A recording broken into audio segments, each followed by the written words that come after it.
우리 이혼하자. 나 다낭에서 운명을 만났어. 죽은 나무처럼 살기 싫어. 남은 인생. 나도 가슴 뛰게 설레며 살고 싶어. 67세 박철수는 마치 점심 메뉴를 고르듯 담담하게 하지만 비장한 표정으로 입을 열었습니다. 35년을 함께 산 아내 김미숙은 설거지를 하다 말고 멍하니 쳐다보았죠.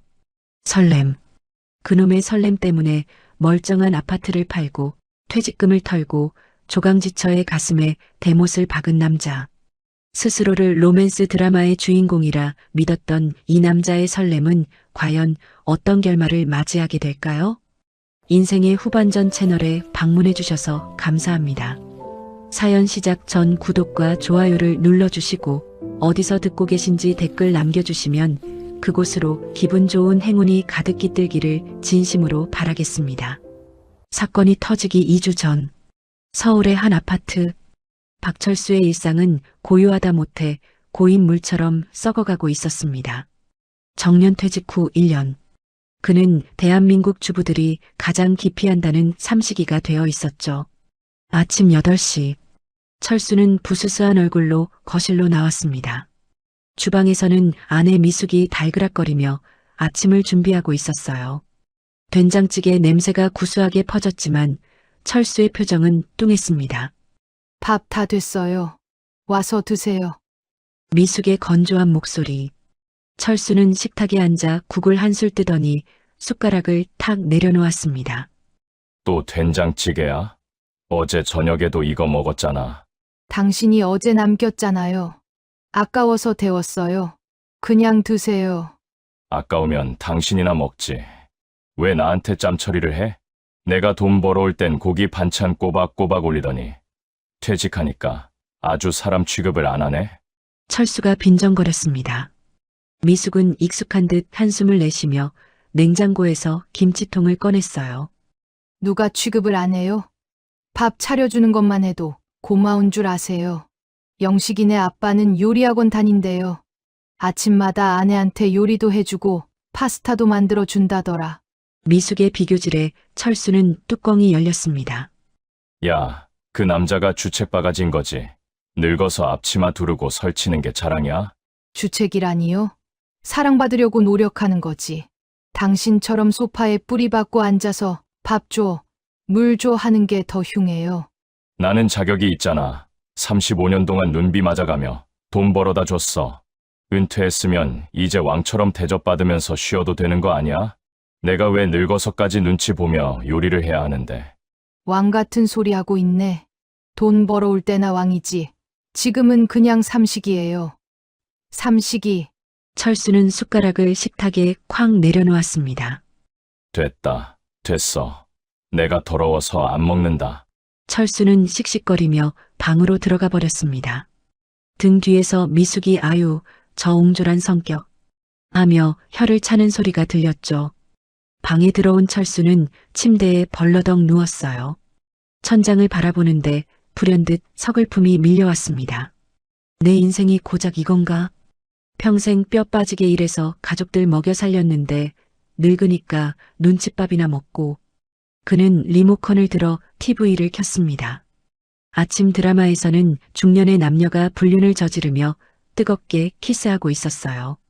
철수는 침을 꼴깍 삼켰습니다. 나도 저럴 때가 있었는데 가슴 한구석이 뻥 뚫린 것 같았죠.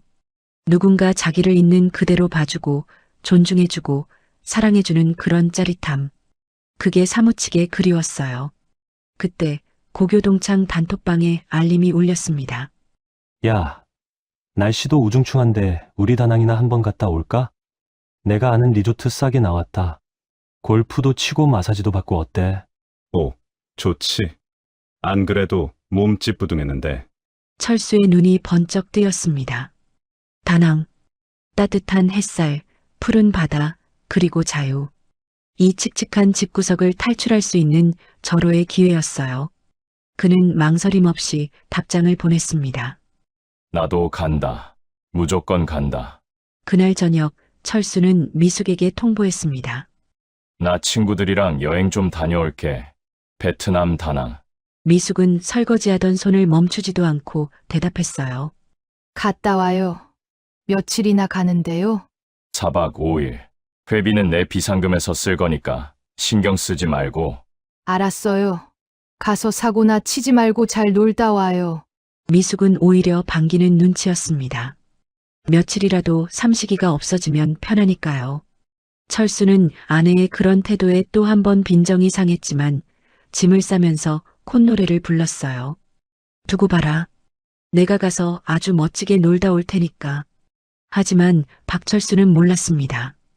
그 비행기가 그를 천국이 아닌 돌이킬 수 없는 파국의 구렁텅이로 실어 나르게 될 줄은, 그리고 그곳에서 40년 전 기억 속에 묻어두었던 치명적인 독사가를 베어 물게 될 줄은 꿈에도 몰랐습니다.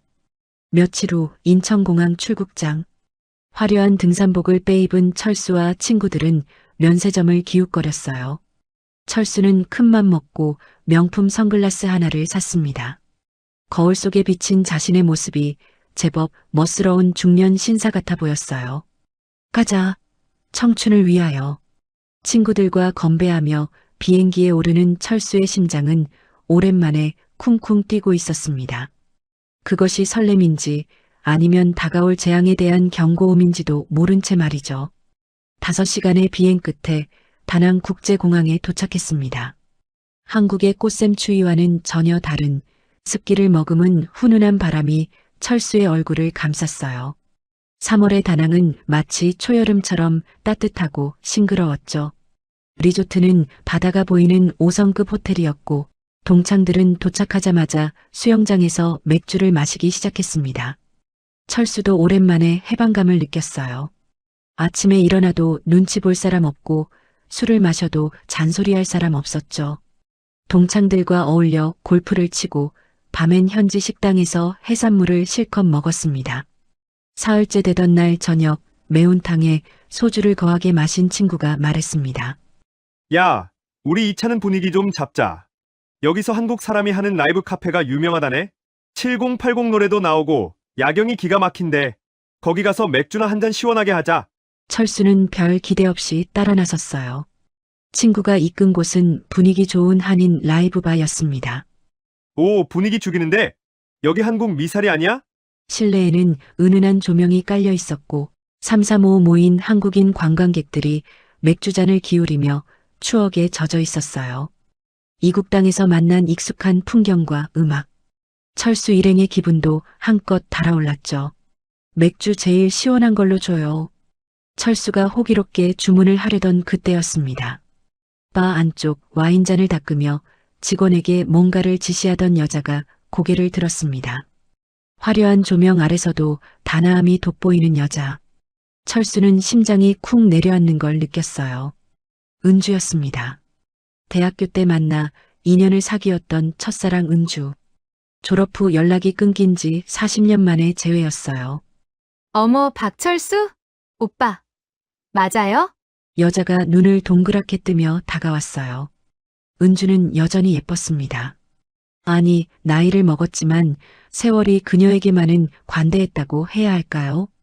60대 초반이라고는 믿기지 않을 만큼 우아했습니다. 은주 맞아? 너 여기서 뭐해? 철수의 목소리는 떨렸습니다.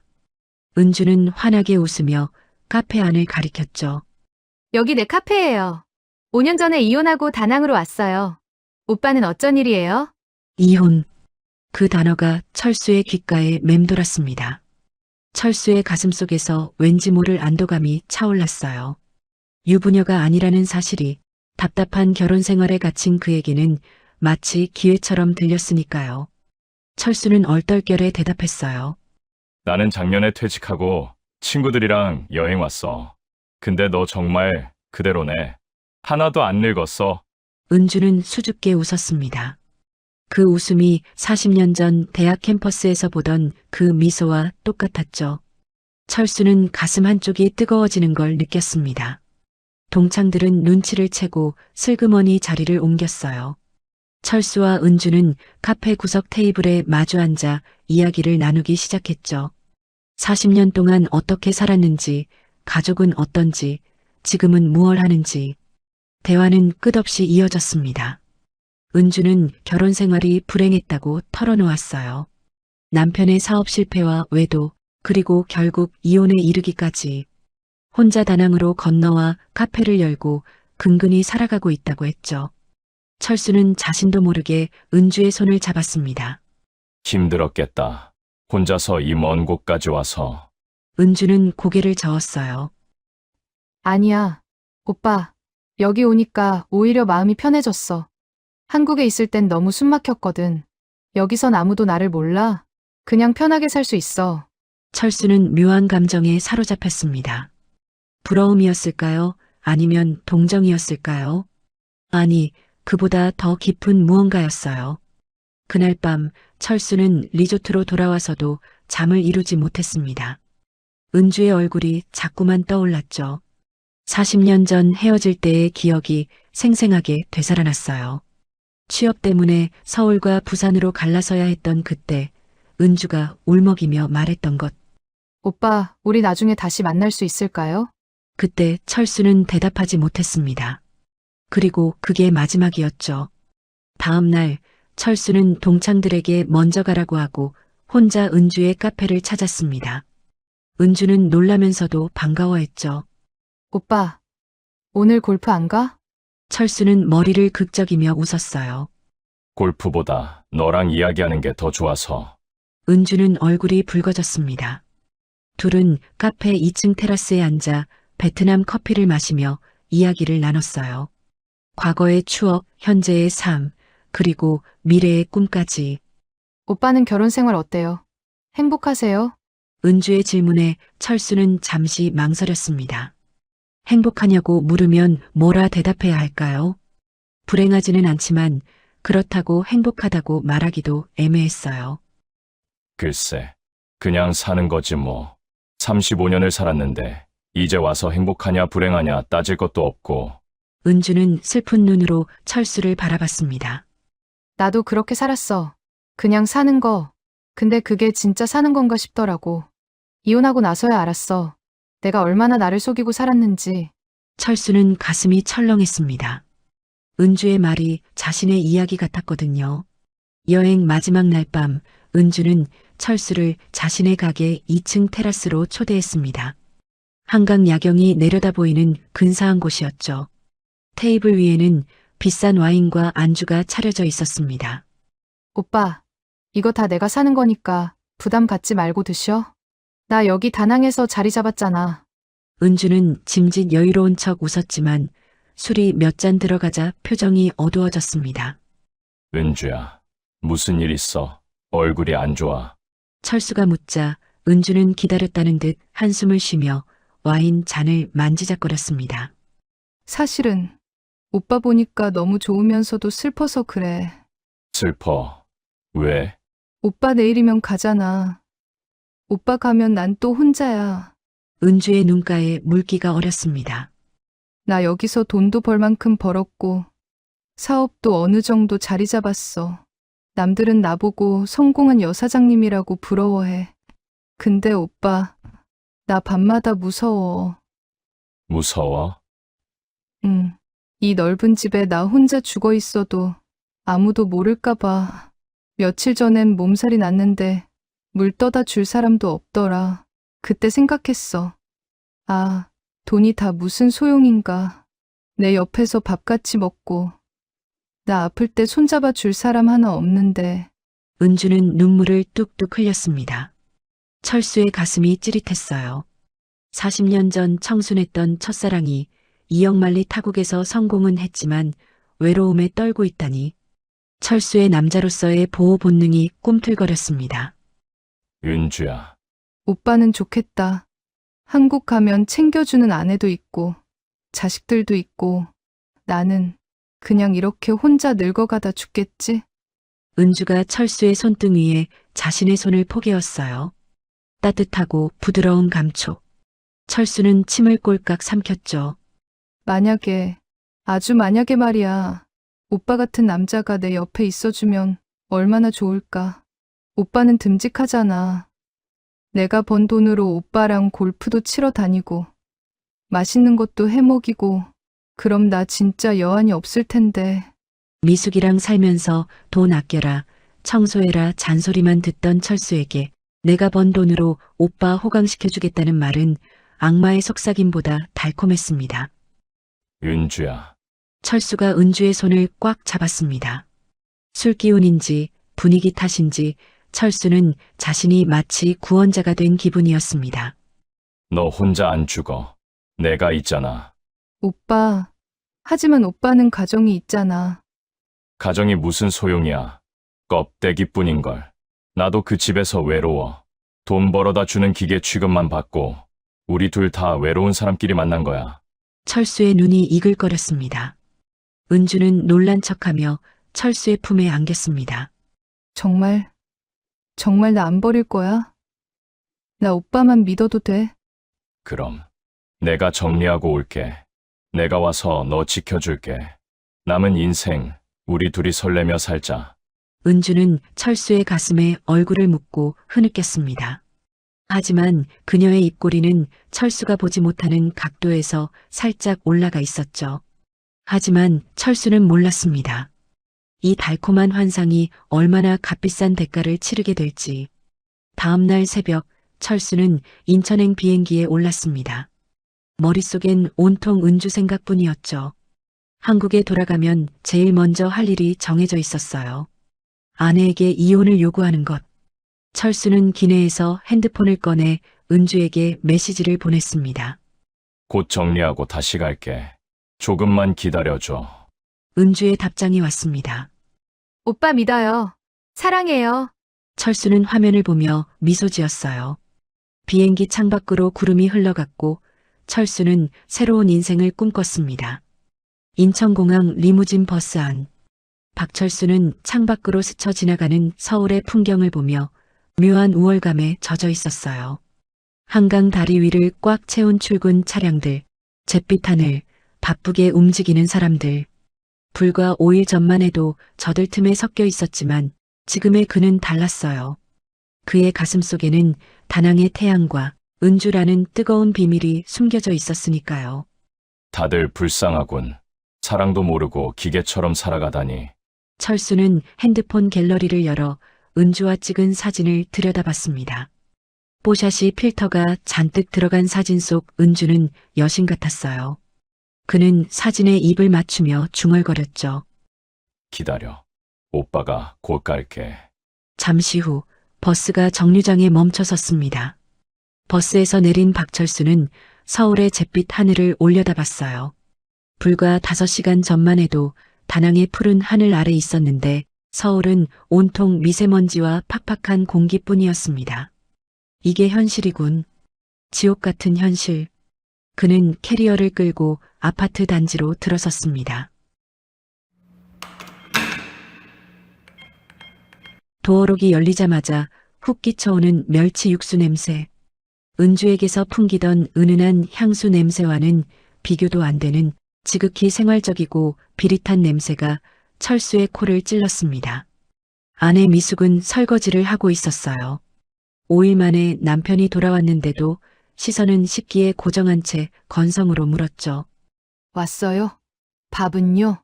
그 무심한 한마디가 철수의 뇌관을 건드렸습니다. 여보, 나랑 얘기 좀 해. 철수는 식탁 의자를 끌어당겨 앉았습니다. 그리고 마른 침을 한번 삼켰죠. 비행기 안에서 수백 번도 넘게 연습했던 말. 그의 35년 결혼 생활에 마침표를 찍고 장밋빛 인생 이막을 열어줄 바로 그 운명의 대사를 뱉어낼 차례였습니다. 이혼하자. 나 다낭에서 운명을 만났어. 남은 인생. 나도 가슴 뛰게 설레며 살고 싶어. 철수는 내심 기대했습니다. 미숙이 충격을 받아 울거나 바짓가랑이를 잡고 매달릴 거라고요. 그는 비련의 주인공처럼 고개를 떨구고 아내의 처분을 기다렸어요. 하지만 부엌에 흐르는 건 무거운 정적뿐이었죠. 3초, 5초, 10초. 침묵을 깬 건 미숙의 코웃음이었습니다. 하, 미숙은 기가 차다는 듯 입을 딱 벌린 채 철수를 위아래로 훑어봤습니다. 설렘, 운명, 이 영감탱이가 더위 먹고 왔나? 여보, 내일 병원부터 가봐요. 치매 초기 증상일 수도 있어. 치매 아니야, 제정신이라고. 철수는 억울해서 가슴을 쳤습니다.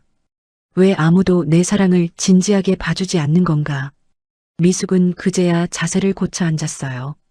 남편의 눈빛이 평소와 달랐기 때문입니다. 단순한 투정이 아니라 뭔가 단단히 씌었다는 직감이 들었죠. 순간 미숙의 머릿속에 증거라는 단어가 스쳤어요. 지금 이 순간을 놓치면 나중에 딴소리할 게 뻔했습니다. 미숙은 주머니 속에 손을 넣은 채 익숙한 감각으로 핸드폰 측면의 녹음 단축키를 꾹 눌렀습니다. 그 사실을 까맣게 모르는 철수는 자신의 말이 진실임을 증명하려는 듯 급히 핸드폰을 꺼내 미숙의 코앞에 들이밀었습니다. 봐, 이게 은주야. 거기서 카페 사장하고 있어. 내 돈 보고 좋아하는 거 아니라고. 내 존재 자체를 사랑해주는 여자란 말이야. 미숙은 주머니 속 핸드폰을 꽉 쥔 채 사진 속 은주를 힐끔 쳐다봤죠. 화려한 원피스, 팽팽한 피부, 짙은 화장, 거울 속 자신의 늘어진 티셔츠, 부스스한 머리와는 너무나 대조적인 모습이었습니다. 35년 주부 경력의 촉이 발동했습니다. 딱 견적이 나왔죠. 보통 내기가 아니네. 꼬리 9개 달린 늙은 여우야. 미숙은 아무 말 없이 자리에서 일어났습니다. 어디가? 내 말 안 끝났어. 화장실요. 속이 울렁거렸어. 미숙은 욕실로 들어가 문을 잠갔습니다. 달칵! 잠금 장치를 돌리자마자 미숙의 다리에 힘이 풀렸어요. 그녀는 세면대를 붙잡고 거울을 봤습니다. 배신감에 입술이 파르르 떨렸죠. 설레며 살고 싶어? 나는 뭐 가슴이 없어서 이러고 사는 줄 알아? 평생 시부모 병수발 들고 남편 뒷바라지 하느라 내 이름 석자도 잊고 살았습니다. 그런데 돌아오는 게 고작 딴 여자랑 살고 싶다는 이혼 통보라니. 미숙은 수도꼭지를 끝까지 틀었어요. 거세게 쏟아지는 물소리에 맞춰 참았던 울음이 터져나왔죠. 나쁜 놈! 천벌받을 놈! 그녀는 소리가 새어나갈까봐 수건으로 입을 틀어막고 오열했어요. 억울해서 지난 세월이 너무 허망해서 가슴을 쥐어뜯었습니다. 그렇게 5분쯤 지났을까요? 미숙은 고개를 들었습니다. 거울 속 여자는 눈이 빨갛게 충혈되어 있었지만 눈빛만은 독하게 변해 있었어요. 울어서 뭐해? 저 인간이 내 눈물 닦아줄 것도 아닌데. 그녀는 찬물로 세수를 했죠. 차가운 물이 얼굴에 닿자 정신이 번쩍 들었습니다. 그래, 보내주자. 대신 내 몫은 챙겨야지. 내 35년 세월값, 뼈와 살을 깎아서라도 받아내야지. 미숙은 수건으로 물기를 거칠게 닦아냈습니다. 그리고 욕실 문을 열었어요. 거실로 나온 미숙의 얼굴엔 더 이상 눈물 자국도 감정의 동요도 없었습니다. 오직 서늘한 이성만이 남아 있었죠. 나왔어. 그래서 어떻게 할 거야? 철수가 초조한 듯 물었습니다. 그래요. 그렇게 대단한 사랑이면 가셔야지. 가야지. 사랑 찾아 인생 찾아 떠나시겠다는데 누가 말려? 미숙의 의외로 쿨한 반응에 철수는 당황했습니다. 정말 보내주는 거야? 가라니까요. 대신 계산은 확실히 하고 가요. 계산. 사랑은 당신들끼리 하시고 우린 돈 계산해야죠. 35년 살았으니까 재산 반반인 건 알죠? 미숙이 안방으로 들어가더니 잠시 후 두툼한 가계부와 계산기를 들고 나왔습니다. 식탁 위에 탁 내려놓는 소리가 마치 판사가 법봉을 두드리는 소리처럼 들렸어요. 철수는 얼굴이 붉어졌습니다.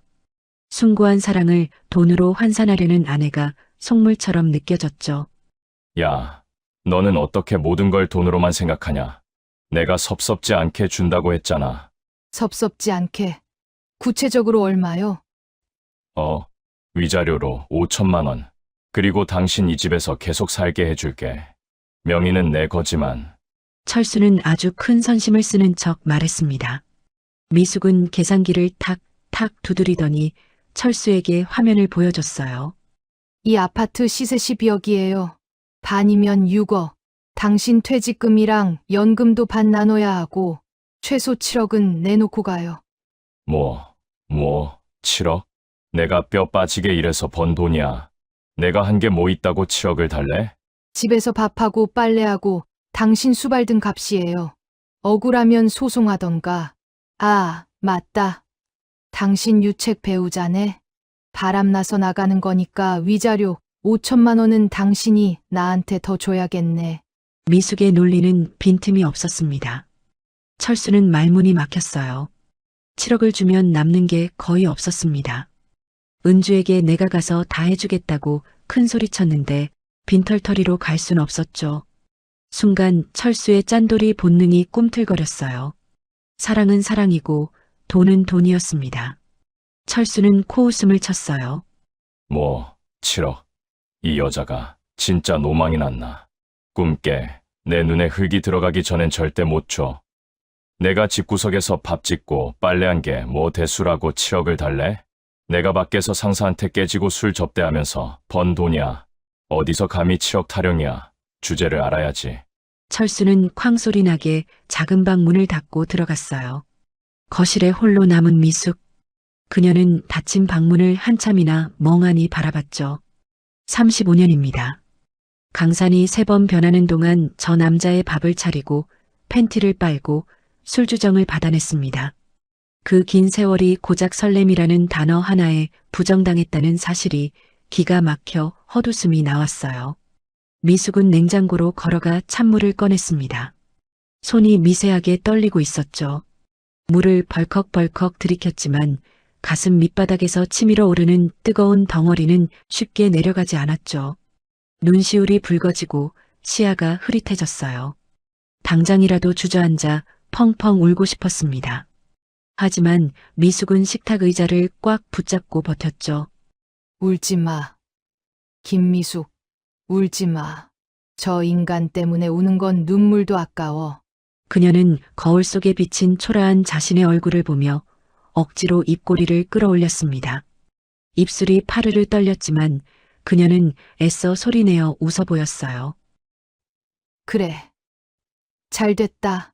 차라리 잘 됐어. 속 시원하다. 삼식이 밥 차려주기 지긋지긋했는데 제 발로 나가주신다니 고맙지 뭐. 그것은 남편을 향한 비웃음이자 무너질 것 같은 자신을 지탱하려는 슬픈 주문이었습니다. 미숙은 눈가에 맺힌 물기를 손등으로 거칠게 훔쳐냈어요.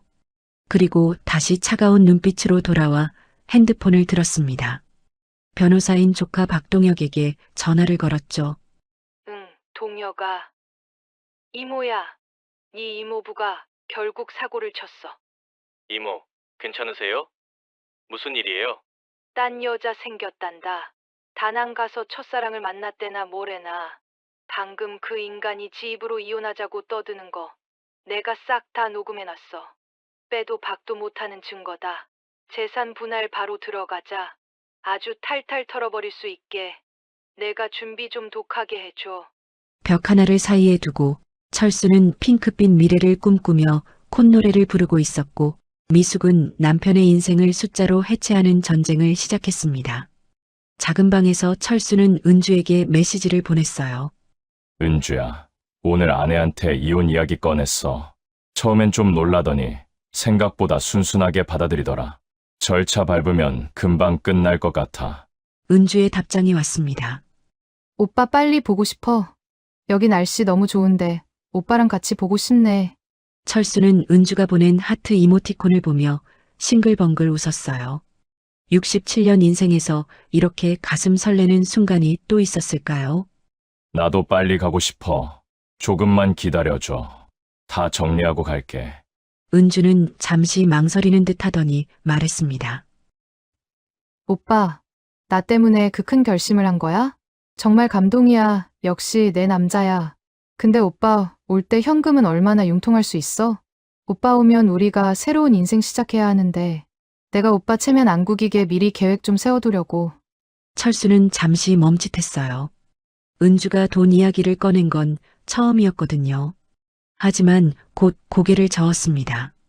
은주가 속물이라서가 아니라 미래를 위한 꼼꼼한 계획이라고 생각했죠. 당연하지. 같이 살 건데 현실적인 이야기도 해야지. 와이프가 감히 내 돈을 탐내길래 국물도 없을 줄 알라고 호통을 쳤지. 못해도 10억은 들고 갈 수 있을 거야. 수학이 넘어 은주의 눈이 탐욕스럽게 반짝였어요. 10억?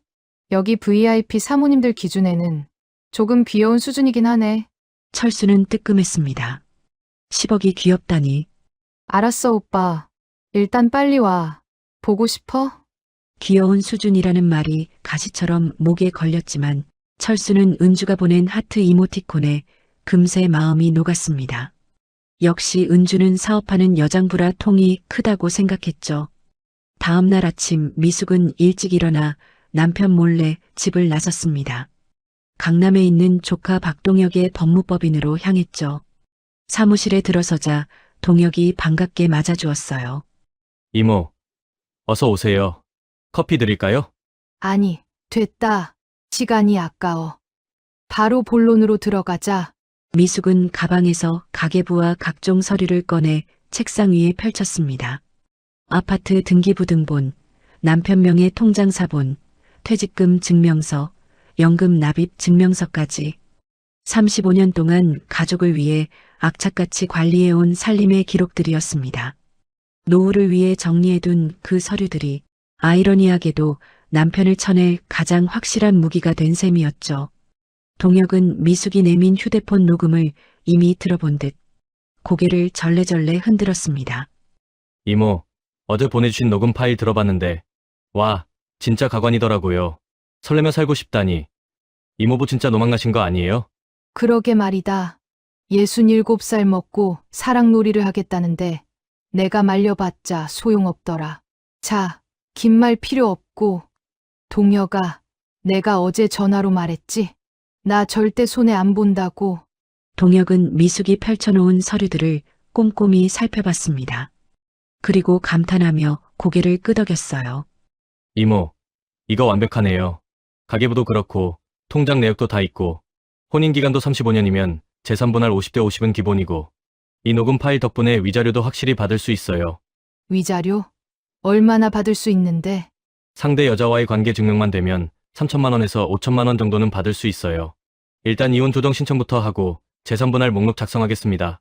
법무법인 건물을 나서는 미숙의 눈에 비친 서울의 하늘은 야속할 만큼 맑았어요. 35년 남편의 그림자로 살았던 그 긴 세월이 한 줌의 재처럼 흩어지는 기분이었죠. 미숙의 입가에 서늘한 미소가 걸렸습니다. 그녀는 잡고 있던 핸드백 끈을 꽉 쥐며 나직이 의졸였어요. 그래. 원한다면 해줘야지. 대신 그 설렘값 아주 법적으로 꼼꼼하게 청구해 줄게. 그날 저녁 현관문이 열리자 구수한 찌개 냄새가 철수를 맞이했습니다. 식탁 위엔 윤기 흐르는 제육볶음과 정갈한 반찬들이 가득했죠. 전쟁을 예상하고 잔뜩 쫄아서 들어온 철수는 평화롭다 못해 기괴하기까지 한 이 풍경에 오히려 등골이 오싹해졌습니다. 왔어요? 손 씻고 앉아요. 찌개 식어요. 미숙은 아무 일 없다는 듯 밥공기를 내밀었습니다. 철수는 쭈뼛거리며 숟가락을 들었죠. 이게 무슨 일이야? 화난 거 아니었어? 화라뇨. 밥이나 먹어요. 힘을 써야 도장을 찍죠. 나 오늘 변호사 만나고 왔어요. 철수의 동공이 흔들렸습니다. 변호사. 아니, 우리끼리 해결하면 되지 무슨. 당신이 딴소리 할까봐 법적으로 확실하게 이야기 듣고 왔죠. 박동혁 변호사 알죠? 내 조카. 얘기했더니 아주 기가 막혀 하더군요. 자, 들으세요. 변호사 자문받은 팩트니까. 첫째, 우리 혼인 기간 35년. 재산 분할 기여도는 5대5 무조건 반반이에요. 둘째, 당신이 외도로 이혼 요구했으니 위자료는 별도. 셋째, 이게 제일 중요한데. 미숙이 철수의 눈을 똑바로 쳐다봤습니다. 소송으로 가면 그 은주라는 여자한테도 상간녀 위자료 청구 소송 같이 들어갑니다. 상간녀 소송? 철수가 밥알을 튀기며 발끈했습니다. 야, 은주가 무슨 죄야? 우리가 사랑해서 그런 건데. 사랑이든 뭐든 법적으로는 내 가정 파탄낸 공범이에요. 소송 걸면 그 여자 집에 소장 날아가고 회사 다니면 급여 압류도 가능해요. 그쪽 교민사회 좁다면서요? 망신 한번 제대로 당하게 해줘요. 철수는 말문이 막혔습니다. 자신은 몰라도 이제 막 새 출발하려는 은주에게 소장이 날아가게 할 순 없었으니까요. 미숙은 철수의 흔들리는 눈빛을 읽고 쐐기를 박았어요. 선택해요. 조용히 내가 달라는 대로 7억 내놓고 가든가. 아니면 끝까지 가서 그 여자 신상 다 털리고 개망신 당하든가. 너 진짜 독하다. 당신이 이렇게 만들었잖아요. 나 변호사 선임료까지 다 준비해놨으니까 밥 먹고 바로 결정해요. 철수는 숟가락을 힘없이 떨어뜨렸습니다. 맛있어 보이던 제육볶음이 순식간에 모래알처럼 느껴졌죠. 이혼이라는 폭탄은 이미 터졌고 변호사라는 강력한 무기를 든 미숙 앞에서 철수는 속수무책으로 당할 수밖에 없었습니다. 이튿날 아침, 박철수의 기행은 본격적인 궤도에 올랐습니다. 그는 아침 대바람부터 동네 미용실 문을 두드렸어요. 원장님, 젊어 보이게 염색 좀 합시다. 아주 새카맣게. 희끗희끗하던 60대 노신사의 머리카락은 1시간 뒤 마치 구두약을 바른 듯 인위적인 검은색으로 변했습니다. 철수는 거울 속 자신에게 윙크를 날렸어요. 아직 살아있네. 박철수. 염색을 마친 철수는 스포츠웨어 매장으로 향했습니다. 다낭 해변에서 은주와 조깅을 하려면 요즘 스타일이 필요했으니까요. 그가 사들고 온 것은 몸에 꽉 끼는 형광 연두색 기능성 상의와 검은색 레깅스, 일명 쫄쫄이었습니다. 집에 돌아온 철수는 방문을 걸어 잠그고 그 옷을 입어봤어요. 거울 속에 비친 모습은 마치 랩으로 꽁꽁 싸맨 건조 오징어 같았지만 철수의 눈엔 탄탄한 근육질의 중년으로 보였습니다. 그는 그 차림 그대로 동네 헬스장에 가서 카드를 꺼냈어요. 트레이너 양반. 나 다낭 가기 전까지 복근 좀 만들어줘. 내가 곧 베트남 가서 수영복 입어야 하거든. 아주 속성으로. 사랑을 하려면 체력이 필수잖아. 하하. 트레이너는 난감한 표정으로 고개를 끄덕였습니다. 철수는 벤치프레스를 들며 괴성을 질렀어요. 으라차차, 은주야, 기다려라. 런닝머신을 뛰다가 숨이 차서 주저앉았고 덤벨을 들다가 손목을 삐끗했습니다. 그래도 철수는 멈추지 않았어요. 거울에 비친 자신이 점점 멋있어지는 것 같았거든요. 실제로는 얼굴만 빨개지고 땀만 뻘뻘 흘렸지만요. 운동을 마치고 땀 범벅이 된 철수는 집으로 돌아와 방구석에서 은주에게 영상 통화를 걸었습니다. 은주야, 오빠 오늘 운동하고 왔다. 어때? 좀 젊어진 것 같지 않아? 화면 속 은주는 화질이 흐릿한 와중에도 교태 섞인 목소리로 대답했어요. 어머, 오빠. 20대인 줄 알았어. 역시 오빠는 관리를 하니까 다르네. 저 근육 좀 봐. 사실 철수의 배는 올챙이처럼 볼록 나와 있었지만 은주는 자본주의 리액션을 훌륭하게 수행했습니다. 근데 오빠, 나 지금 좀 바빠. 조카 민호가 주최하는 VIP 요트 파티 가야 해서. 파티. 응. 여기 투자 대박난 사장님들 모임이야. 끼리끼리 노는 거지 뭐. 오빠도 빨리 와서 같이 어울려야 하는데 여기 사람들은 노는 물이 달라서 푼돈으로는 명함도 못 내밀어. 오빠 기죽을까봐 걱정되네. 은주가 은근히 무시하는 듯한 뉘앙스를 풍기자 철수의 헛바람든 허세가 발동했습니다. 무슨 소리야? 걱정 마. 나 박철수야. 가서 그 코들이 납작해지게 돈 보따리 풀어줄 테니까. 나 돈 많아. 철수는 자신이 다낭의 황제가 될 상상을 하며 뿌듯하게 통화를 마쳤습니다. 하지만 철수가 모르는 게 있었죠. 화면 너머 은주의 옆에서 30대 남자가 담배를 피우며 낄낄거리고 있다는 것을요. 며칠 뒤 저녁, 거실의 공기는 무거웠습니다. 미숙의 호출을 받은 딸 지은과 아들 지훈이 심각한 표정으로 거실에 앉아 있었어요. 미숙은 차를 마시며 덤덤하게 상황을 브리핑했습니다. 그러니까 너희 아빠가 베트남 가서 첫사랑을 만났단다. 그 여자랑 살겠다고 이혼하젠다. 네? 아들 지훈이 먹던 물을 뿜을 뻔했습니다. 딸 지은은 기가 막혀 입을 다물지 못했죠. 엄마, 지금 몰래카메라야? 아빠가? 평생 가족들한테 10원 한 장 쓰는 것도 벌벌 떨던 그 왕소금 아빠가? 지은이 기가 차다는 듯 물었습니다. 미숙은 찻잔을 내려놓으며 피식 웃었습니다. 그래. 그 왕소금 짠돌이가 여자한테 미치니까 돈도 펑펑 쓰더라. 지금 방 안에서 꿀 떨어지는 소리 안 들리니? 영상 통화하느라 바쁘셔. 지은과 지우는 서로 얼굴을 마주봤습니다. 도저히 믿기지 않는다는 표정이었죠. 선언하더라. 남은 인생 설레며 살고 싶다면서. 미쳤네. 완전히 미쳤어. 아들 지훈이 머리를 쥐어뜯었어요. 그때였습니다. 방문이 벌컥 열리고 철수가 나왔습니다. 새카만 염색 머리에 형광 연두색 쫄쫄이 타이즈. 그 기괴한 비주얼에 자식들은 비명도 못 지르고 입을 떡 벌렸습니다. 아, 아빠, 머리가 왜? 옷은 또 그게 뭐야? 지훈이 떨리는 목소리로 물었습니다. 철수는 자식들이 와 있는 걸 보고도 당황하지 않았어요. 오히려 잘 됐다는 듯 식탁으로 성큼성큼 걸어왔죠. 왔냐? 잘 됐다. 안 그래도 너희한테 할 말 있었는데. 다들 앉아라. 가장으로서 중대 발표를 하겠다. 철수는 식탁 상석에 앉아 헛기침을 했습니다. 자식들은 불안한 표정으로 아버지를 바라봤어요. 나, 너희 엄마랑 이혼한다. 아빠, 미쳤어? 지은이 소리를 빽 질렀습니다. 철수는 눈 하나 깜짝 안 했어요. 미친 게 아니다. 내 인생을 찾는 거야. 너희도 다 컸고 시집장가 갈 나이 됐으니 아빠 필요 없잖아. 나도 이제 내 사랑 찾아 떠날 자격이 있다.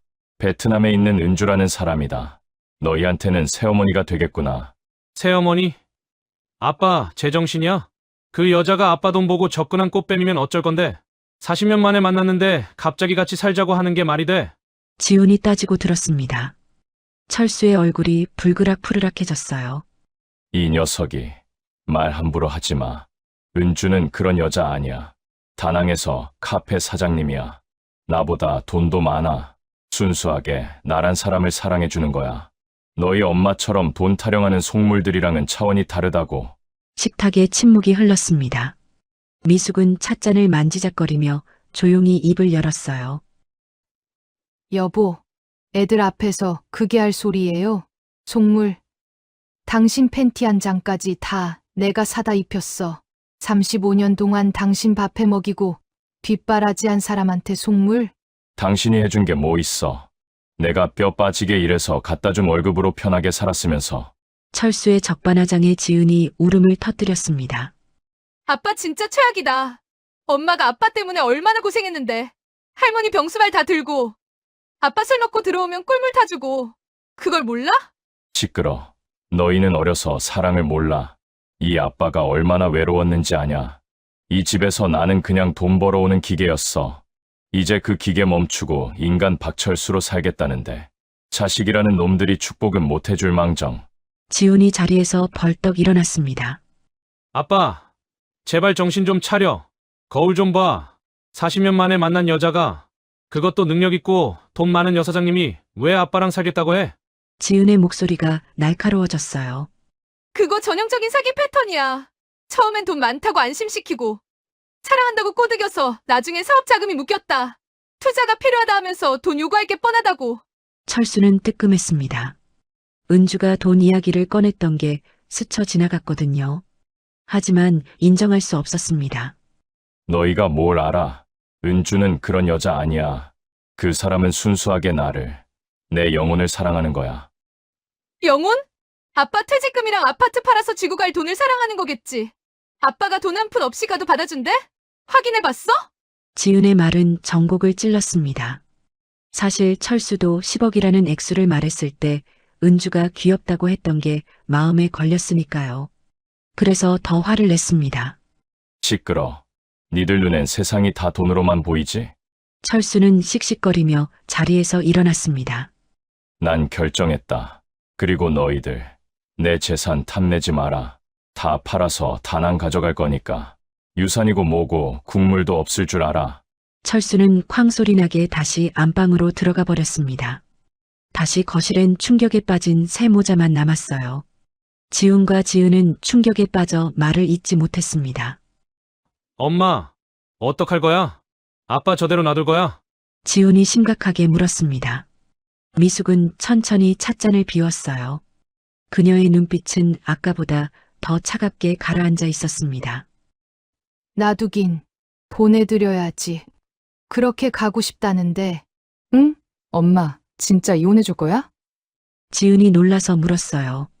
미숙은 핸드폰을 들어 녹음 버튼을 껐습니다. 방금 철수가 쏟아낸 폭언들이 고스란히 저장되어 있었죠. 응. 대신 아주 비싸게 보내드릴 거야. 미숙은 자리에서 일어나며 자식들에게 말했어요. 너희 아빠, 지금 본인이 로맨스 소설 쓰는 줄 아는데, 엔딩은 내가 써줄 거야. 장르는 호러가 될 거고. 지은이 눈물을 닦으며 물었습니다. 엄마는 괜찮아? 괜찮아. 어차피 난 혼자서도 잘 살 수 있어. 오히려 잘 됐다. 이제 나도 내 인생 찾을 때 됐지. 너희는 걱정 마. 엄마가 다 알아서 할게. 작은 방으로 들어온 철수는 씩씩거리며 침대에 누웠습니다. 가족들이 자신을 돈으로만 보는 것 같아 분통이 터졌죠. 위로가 필요했던 그는 은주에게 전화를 걸었죠. 은주야, 오늘 애들한테도 다 말했어. 이제 법적 절차만 밟으면 돼. 수화기 넘어 은주의 목소리는 들떠 있었습니다. 정말? 오빠 고생했어. 역시 내 남자야. 결단력 하나는 끝내준다니까. 은주의 칭찬에 철수의 화가 눈 녹듯 사라졌습니다. 은주는 잠시 뜸을 들이더니 부드럽게 말을 이었어요. 참, 오빠, 저번에 말했던 작은 말이야. 내가 다시 계산해봤는데 그걸로는 여기 상류층 사교계 메인에 끼기엔 좀 빠듯할 것 같아. 빠듯하다니. 10억인데 한국에선 웬만한 부자 소리 듣는 돈이야. 오빠, 여긴 한국이 아니잖아. 다낭 찐 VIP들은 기본연금 30억, 50억씩 굴리는 사람들이야. 솔직히 말하면 10억 정도는 여기선 그냥 입장료 수준밖에 안 돼. 오빠가 한국에서 부장님 소리 듣고 떵떵거리던 사람인데 막상 와서 귀여운 한국 개미 취급받는 거 난 죽어도 못 봐. 은주는 교묘하게 철수의 자존심을 긁었습니다. 내 돈으로는 내 레벨에 맞추기 힘들다는 무시 아닌 무시였죠. 철수는 울컥했습니다. 가족들한테도 무시당했는데 은주한테까지 이런 소리를 듣고 싶지 않았죠. 기죽긴 왜 기죽어? 나도 능력 있는 사람이야. 가서 내가 본때를 보여주면 되지. 알지. 난 오빠 믿어. 아, 오빠 미안. 나 지금 투자자 모임 와 있거든. 내가 오늘 빈티지 와인 쏘기로 했는데 계산하러 가봐야겠다. 끊을게. 은주는 바쁜 척 전화를 끊으려 했습니다. 철수는 순간 조바심이 났어요. 잠깐만, 은주야. 응. 왜? 너 기죽지 마. 내가 사는데 남자가 가만히 있으면 되나? 내가 와인값 보낼게. 친구들한테 내 자랑도 좀 하고. 나 돈 없는 사람 아니라고. 어머. 아니야, 오빠. 오늘 마시는 거 꽤 비싼 건데 내 돈 쓰면 돼. 오빠는 아껴. 은주가 거절하자 철수는 더 안달이 났죠. 아냐, 받아. 내 여자가 돈 내게 할 순 없지. 지금 바로 보낼게. 철수는 기어이 은주의 계좌로 100만 원을 송금했습니다. 그리고 내친김에 검색해서 은주에게 줄 명품 가방까지 결제해버렸죠. 그래, 보여줘야지. 박철수가 아직 살아있다는 걸. 전화를 끊은 철수는 침대에 누워 뿌듯한 미소를 지었습니다. 하지만 그것은 사랑이 아니라 능력 있는 젊은 애인에게 꼴리기 싫은 늙은 수컷의 슬픈 허세였습니다. 한편 거실에서 미숙은 노트북을 펼쳐 남편의 통장 거래 내역을 확인하고 있었습니다. 동혁이 보내준 자료였죠. 화면에는 철수가 은주에게 보낸 송금 내역이 떠 있었어요. 지난 일주일 동안만 500만 원이 넘게 나갔더군요. 미숙은 작게 웃었습니다. 호구 잡았네, 그 여자가. 미숙은 노트북을 닫고 창밖을 바라봤어요. 서울의 야경이 반짝이고 있었습니다. 일주일 후 서울 서초동 법조타운의 한 변호사 사무실. 박철수의 등줄기에는 식은땀이 흐르고 있었습니다. 철수는 테이블 맞은편에 앉아 있는 미숙과 그녀의 조카이자 변호사인 박동혁을 노려봤어요. 그는 마지막 자존심과 짠돌이 근성으로 어떻게든 판을 뒤집어 보려 했습니다. 은주에게 호언장담한 10억을 지키기 위해서였죠.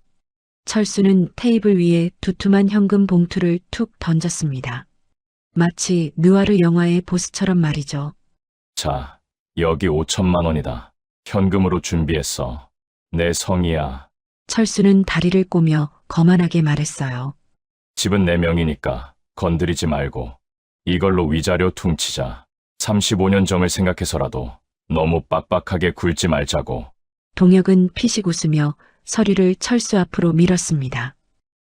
이모부, 지금이 쌍팔년도 이혼하는 것도 아니고 이건 아니죠.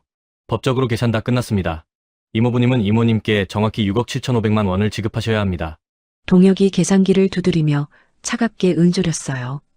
뭐 6억 7천. 미쳤어. 반을 뚝 떼어주라고?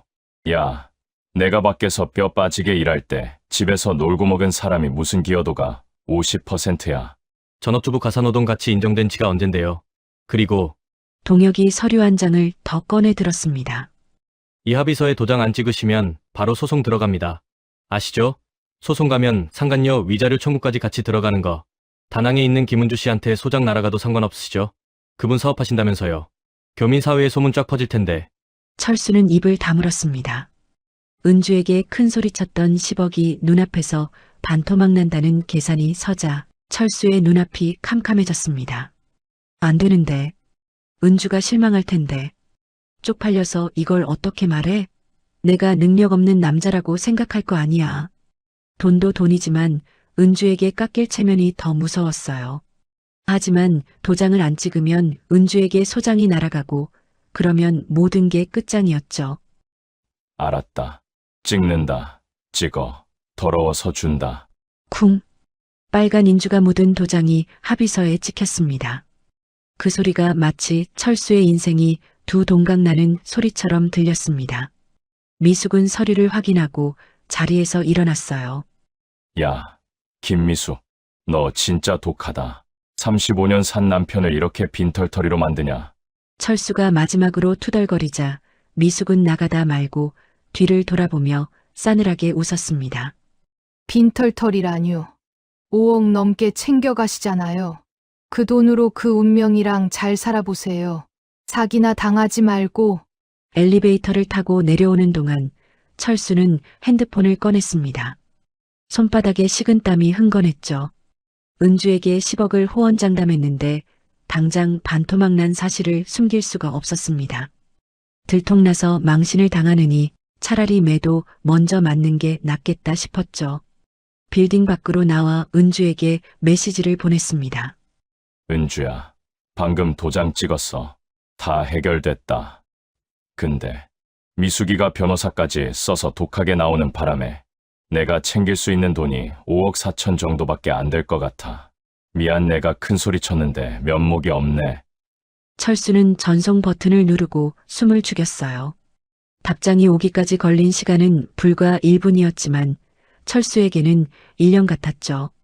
돈이 적다고 실망하면 어쩌지? 오지 말라고 하면 어쩌지? 잠시 후 은주에게서 답장이 왔습니다. 오빠가 말했던 것보단 많이, 아주 많이 줄었네. 철수의 가슴이 철렁 내려앉았습니다. 역시 실망했구나. 하지만 곧이어 두 번째 카톡이 연달아 왔습니다. 솔직히 우리 계획했던 상류층 생활하기엔 좀 빠듯하긴 해. 그래도 어쩌겠어. 그 여자가 독한 걸. 오빠, 너무 기죽지 마. 일단 그 돈이라도 꽉 쥐고 와. 부족한 건 여기 와서 나랑 상의해서 불리면 되니까. 방법은 다 있어. 철수는 그 말에 지옥에서 천국으로 올라온 기분이었어요. 실망은 했지만 자신을 버리지 않고 돈을 불릴 방법까지 제시해주는 은주가 구제주처럼 느껴졌습니다. 그래, 은주는 내 돈을 뺏으려는 게 아니야. 부족한 상황에서도 어떻게든 우리 미래를 생각하는 거지. 철수는 주먹을 꽉 쥐었어요. 은주의 방법은 다 있어 라는 말이 자신을 파멸로 이끄는 주문인 줄도 모른 채 말이죠. 일주일 후 아파트가 팔렸습니다. 금매로 내놓았더니 생각보다 빨리 팔렸어요. 시세보다 1억 싸게 내놨으니 당연한 일이었죠. 철수는 떨리는 손으로 미숙에게 보낼 돈을 이체하고 나니 5억 4천만 원이 남았죠. 서울에서 이 돈이면 번듯한 아파트 전세 구하기도 빠듯했어요. 속이 쓰렸습니다. 하지만 철수는 곧 고개를 저으며 정신 승리를 했어요. 은주랑 가게 차려서 오순도순 살면 그게 행복이지. 철수는 은주에게 전화를 걸었습니다. 은주야, 돈 다 정리됐어. 방금 미숙이한테 보낼 거 다 보냈다. 정말. 오빠 고생했어. 그래서 우리 계획대로 5억 이상은 확보된 거지. 은주는 이미 알고 있던 금액을 재차 확인했습니다. 응, 딱 그 정도 남았네. 다행이다. 오빠, 그 돈 절대 다른 데 쓰지 말고 오빠 명의 통장 OTP에 잘 넣어둬. 그래야지. 근데 은주, 너 돈 많잖아. 이 돈 없어도 우리 사는데 지장 없는 거 아니야? 철수가 넌지시 물었어요. 은주는 기다렸다는 듯 철수의 자존심을 건드렸습니다. 그건 그렇지. 내 돈은 차고 넘쳐. 하지만 오빠, 여긴 자본주의 바닥이야. 내 남자가 어디 가서 셔터맨이나 기둥서방 취급받는 거 난 죽어도 싫어. 그 돈은 오빠의 자존심이자 품위 유지비야. 알았지? 기둥서방이라니. 당치도 않지.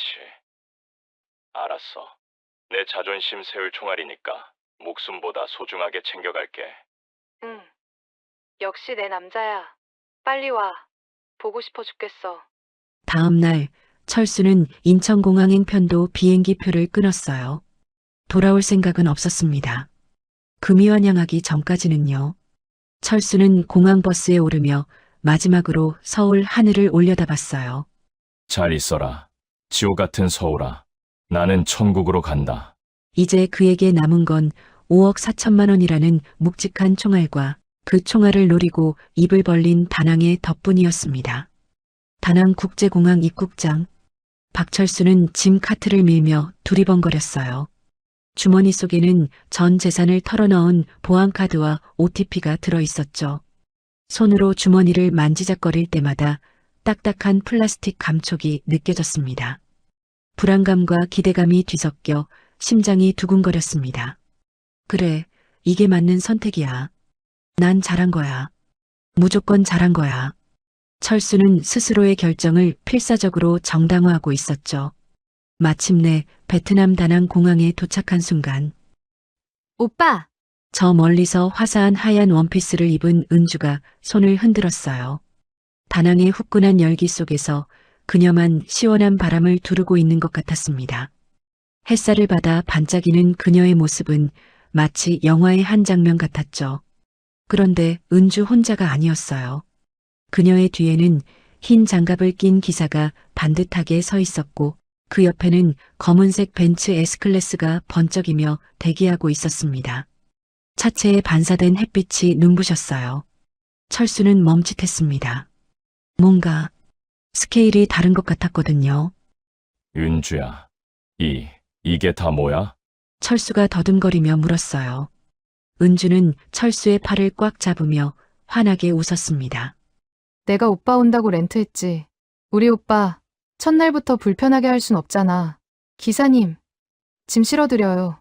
네, 사모님. 기사가 깍듯하게 고개를 숙이며 철수의 낡은 캐리어를 받아들었습니다. 철수는 얼떨떨한 표정으로 뒷좌석 상석에 앉았어요. 가죽 시트가 엉덩이를 감싸는 느낌이 묘했습니다. 35년간 타던 소나타와는 차원이 다른 승차감이었죠. 에어컨 바람이 시원하게 불어왔고 은주에게서 나는 고급스러운 향수 냄새가 차 안을 가득 채웠어요. 철수는 창밖으로 펼쳐지는 다낭 시내를 바라보며 생각했습니다. 이게 진짜 내 인생인가? 꿈 아닌가? 야자수가 늘어선 해안도로를 달리는 동안 철수의 가슴은 터질 듯 벅찼죠. 차가 도착한 곳은 다낭 최고의 5성급 호텔이었어요. 그 중에서도 오션뷰 스위트룸이었습니다. 와, 이게 진짜 내 방이야? 철수는 입이 떡 벌어졌죠. 여기 하룻밤에 얼마나 하는 거야? 철수가 은주에게 다가가 작은 목소리로 물었어요. 은주야, 여기 비싸지 않아? 난 그냥 일반 호텔도 괜찮은데. 은주는 철수의 입을 손가락으로 막았습니다. 쉬. 오빠. 한 달 장기 투숙으로 예약해놨어. 오빠는 그냥 몸만 와서 쉬면 돼. 은주의 눈빛이 애교스러웠어요. 은주는 철수의 낡은 캐리어를 구석으로 치우고 그를 이끌고 나갔습니다. 이때부터 철수의 황제 체험이 시작되었어요. 첫 코스는 해산물 레스토랑. 철수의 접시 위에 성인 팔뚝만한 랍스터가 올라왔습니다. 이거 한 마리에 20만 원은 할 텐데. 철수가 본능적으로 지갑을 만지작거리자 은주가 손등을 탁 쳤습니다. 어머. 오빠. 지갑 넣어.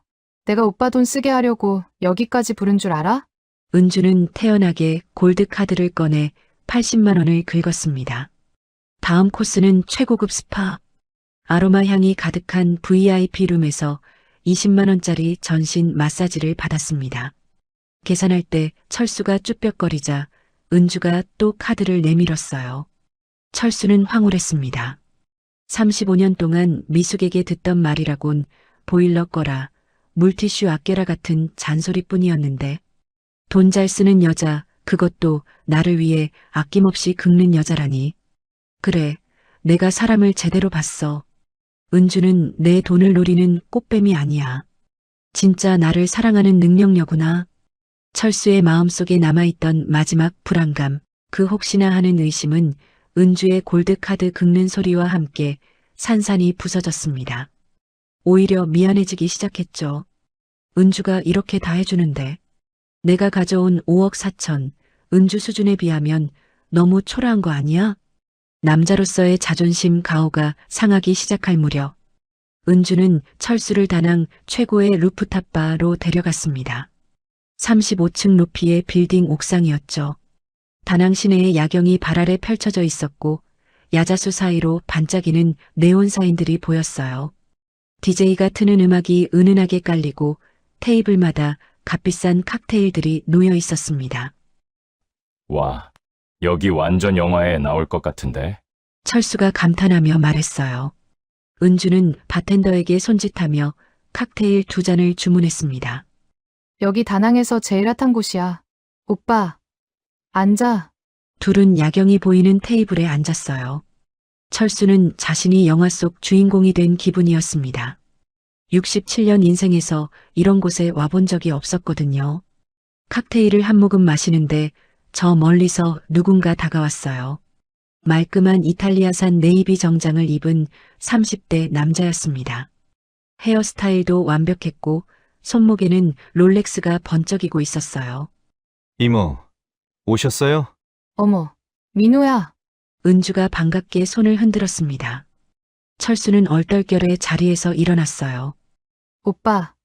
인사해. 내가 말했던 조카 민호야. 싱가포르에서 투자 자문 회사 운영해. 워낙 바쁜 앤데 오빠 온다고 내가 특별히 불렀어. 민호는 정중하게 고개를 숙이며 악수를 청했습니다. 철수는 얼떨결에 그의 손을 잡았어요. 박 회장님, 말씀 많이 들었습니다. 민호가 공손하게 말했어요. 그리고 주머니에서 명함을 꺼내 건넸습니다. 금박이 박힌 고급 명함이었죠. 투자회사 CEO라. 싱가포르에 회사까지 있다고? 철수는 속으로 감탄했습니다. 민호의 나이가 고작 30대 초반으로 보였거든요. 박 회장님, 이모가 첫사랑을 드디어 만났다고 얼마나 자랑하시던지. 실물이 훨씬 미남이시네요. 회장님이라는 호칭에 철수의 어깨가 으쓱해졌어요. 민호는 자연스럽게 테이블 위에 노트북을 꺼내 놓았습니다. 죄송합니다. 회장님, 시장이 스문의 시간 돌아가다 보니 수시로 체크를 해야 해서요. 민호가 미안한 듯 웃으며 말했어요. 철수는 손을 내저었습니다. 아니야, 괜찮아. 젊은 친구가 일도 열심히 하고 대단하네. 그때 민호의 핸드폰이 울렸습니다. 아, 실례합니다. 민호는 양해를 구하고 전화를 받았죠. Yes, this is Ken. 민호의 입에서 유창한 영어가 흘러나왔습니다. Sell half at 45. Hold the rest for the breakout. 철수는 귀가 쫑긋했어요. 영어를 못하는 건 아니었지만 민호의 발음은 원어민 수준이었습니다. 민호가 전화를 끊었어요. 철수가 넌지시 물었습니다. 자네, 영어가 아주 유창하구만. 아까 투자회사 대표라고 했지. 통화 내용을 들어보니 그냥 주식 거래는 아닌 것 같은데 구체적으로 어떤 쪽을 다루는 건가? 철수의 예리한 질문에 민호는 겸손하게 손사래를 쳤습니다. 아, 들으셨나요? 부끄럽습니다. 사실 저는 일반 주식이 아니라 가상화폐 프라이빗 뱅킹 일을 주력으로 하고 있습니다. 가상화폐, 비트코인 같은 거 말인가? 철수가 되물었습니다. 민호는 친절하게 설명했죠. 네, 맞습니다. 하지만 개미들이 하는 일반 거래소가 아닙니다. 저는 글로벌 VIP, 고객들의 자산을 관리해드리는 프라이빗 채널만 운영하거든요. 프라이빗 채널? 네, 일반인들은 못 들어오는 시장이에요. 최소 투자금이 1억 이상이거든요. 회장님도 아시겠지만 코인판이라는 게 하이 리스크, 하이 리턴 아닙니까? 하루아침에 벼락거지가 될 수도 있는 아주 위험한 전쟁터죠. 철수가 침을 꿀꺽 삼켰습니다. 그렇지. 위험하다고들 하더구만. 민호는 설명 대신 노트북 화면을 슬쩍 철수 쪽으로 돌렸습니다. 화면에는 초록색 상승 곡선이 가득했죠. 하지만 그건 정보 없는 개미들 이야기고요. 저희 같은 프라이빗 클럽은 다릅니다.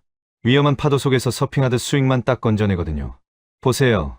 상단에는 숫자들이 실시간으로 변하고 있었습니다.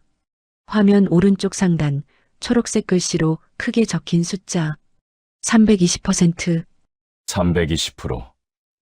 이게 다 진짜인가? 철수의 눈이 휘둥그레졌습니다. 민호는 피식 웃으며 손사래를 쳤어요. 에이, 회장님, 이건 약과죠? 민호가 화면을 스와이프하며 다른 차트를 보여줬습니다. 지난주에 들어간 메콩 코인 보세요. 일주일 만에 5배 갔습니다. 화면에는 487%라는 숫자가 떠 있었죠. 철수는 침을 꿀꺽 삼켰습니다. 머릿속에서 계산기가 돌아가기 시작했어요. 5억을 넣으면 일주일에 25억? 민호는 여유롭게 칵테일을 한 모금 마시며 말했어요. 요즘 노동소득으로 부자 못 됩니다. 회장님, 금융소득이 답이죠. 회장님 같은 분은 이미 아시지 않으세요? 철수는 대답을 못했어요. 평생 월급으로만 살아온 사람이었거든요. 그때 옆에서 은주가 거들었습니다. 오빠, 민호가 진짜 천재야. 나 카페 차린 돈 다 민호가 불려준 거야. 정말. 철수가 놀라서 물었어요. 은주는 자랑스럽게 고개를 끄덕였습니다. 응. 나 5년 전에 이혼하고 갖고 나온 돈이 고작 1억이었어. 그런데 민호한테 맡겼더니 지금은. 은주가 잠깐 뜸을 들이더니 살짝 웃으며 말했어요. 민호 통해서 싱가포르 은행에 달러로만 30억 넣어놨어. 언제든 한국 돈으로 뺄 수 있게. 이자는 덤이고. 철수의 머리가 하얘졌습니다. 1억이 5년 만에 30억? 민호가 겸손하게 손을 저었어요. 이모가 과장하시네요. 그건 이모가 투자 타이밍을 잘 잡으신 거죠. 저는 그냥 조언만 드렸을 뿐이에요. 아니야. 내가 없었으면 난 아직도 그 1억 붙들고 살았을 거야. 은주는 진심으로 고마워하는 표정이었어요. 참. 오빠. 나 이번에 차 한 대 새로 계약했잖아. 그것도 다 민호 덕분이야. 자, 지금 타는 벤츠도 좋던데? 철수가 놀라서 물었습니다. 은주는 칵테일 잔을 돌리며 은밀하게 속삭였습니다. 그건 렌터카고. 나 마이바흐 신용 계약했어. 베트남은 세금이 비싸서 한국 돈으로 거의 7억 줘야 살 수 있거든. 7억? 철수의 눈이 휘둥그레졌습니다. 차 한 대 값이 아파트 한 채 값이었죠.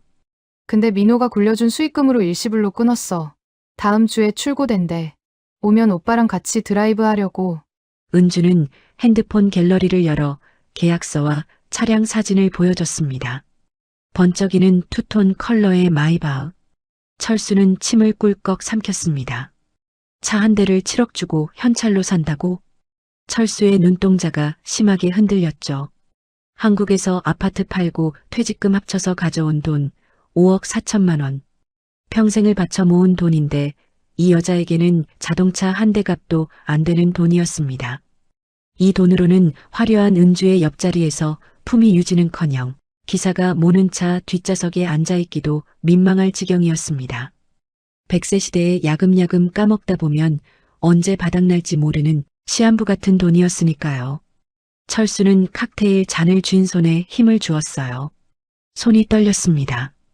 민호는 철수의 눈빛을 읽었는지 묘한 미소를 지으며 조용히 노트북을 덮었습니다. 아이고, 제가 회장님 앞에서 주름을 잡았네요. 송구합니다. 민호가 자리에서 일어나며 말했어요. 오늘은 이모랑 회장님 오신 날인데 제가 업무 이야기로 분위기 깼네요. 즐기세요. 오늘 술값은 제가 내겠습니다. 그럴 필요 없어. 내가. 철수가 지갑을 꺼내려 하자 민호가 손을 저었어요. 아닙니다. 회장님, 제가 이모한테 신세를 많이 졌는걸요. 이 정도는 제가 내야죠. 민호는 깍듯하게 인사하고 바텐더에게 카드를 건넨 뒤 자리를 떴습니다. 하지만 철수의 시선은 민호가 들고 나간 노트북 뒷모습에 고정되어 있었죠. 320%. 그 숫자가 눈에 아른거렸습니다. 윤주야. 응? 민호 말이야. 정말 믿을 만한 애야? 철수가 조심스럽게 물었어요.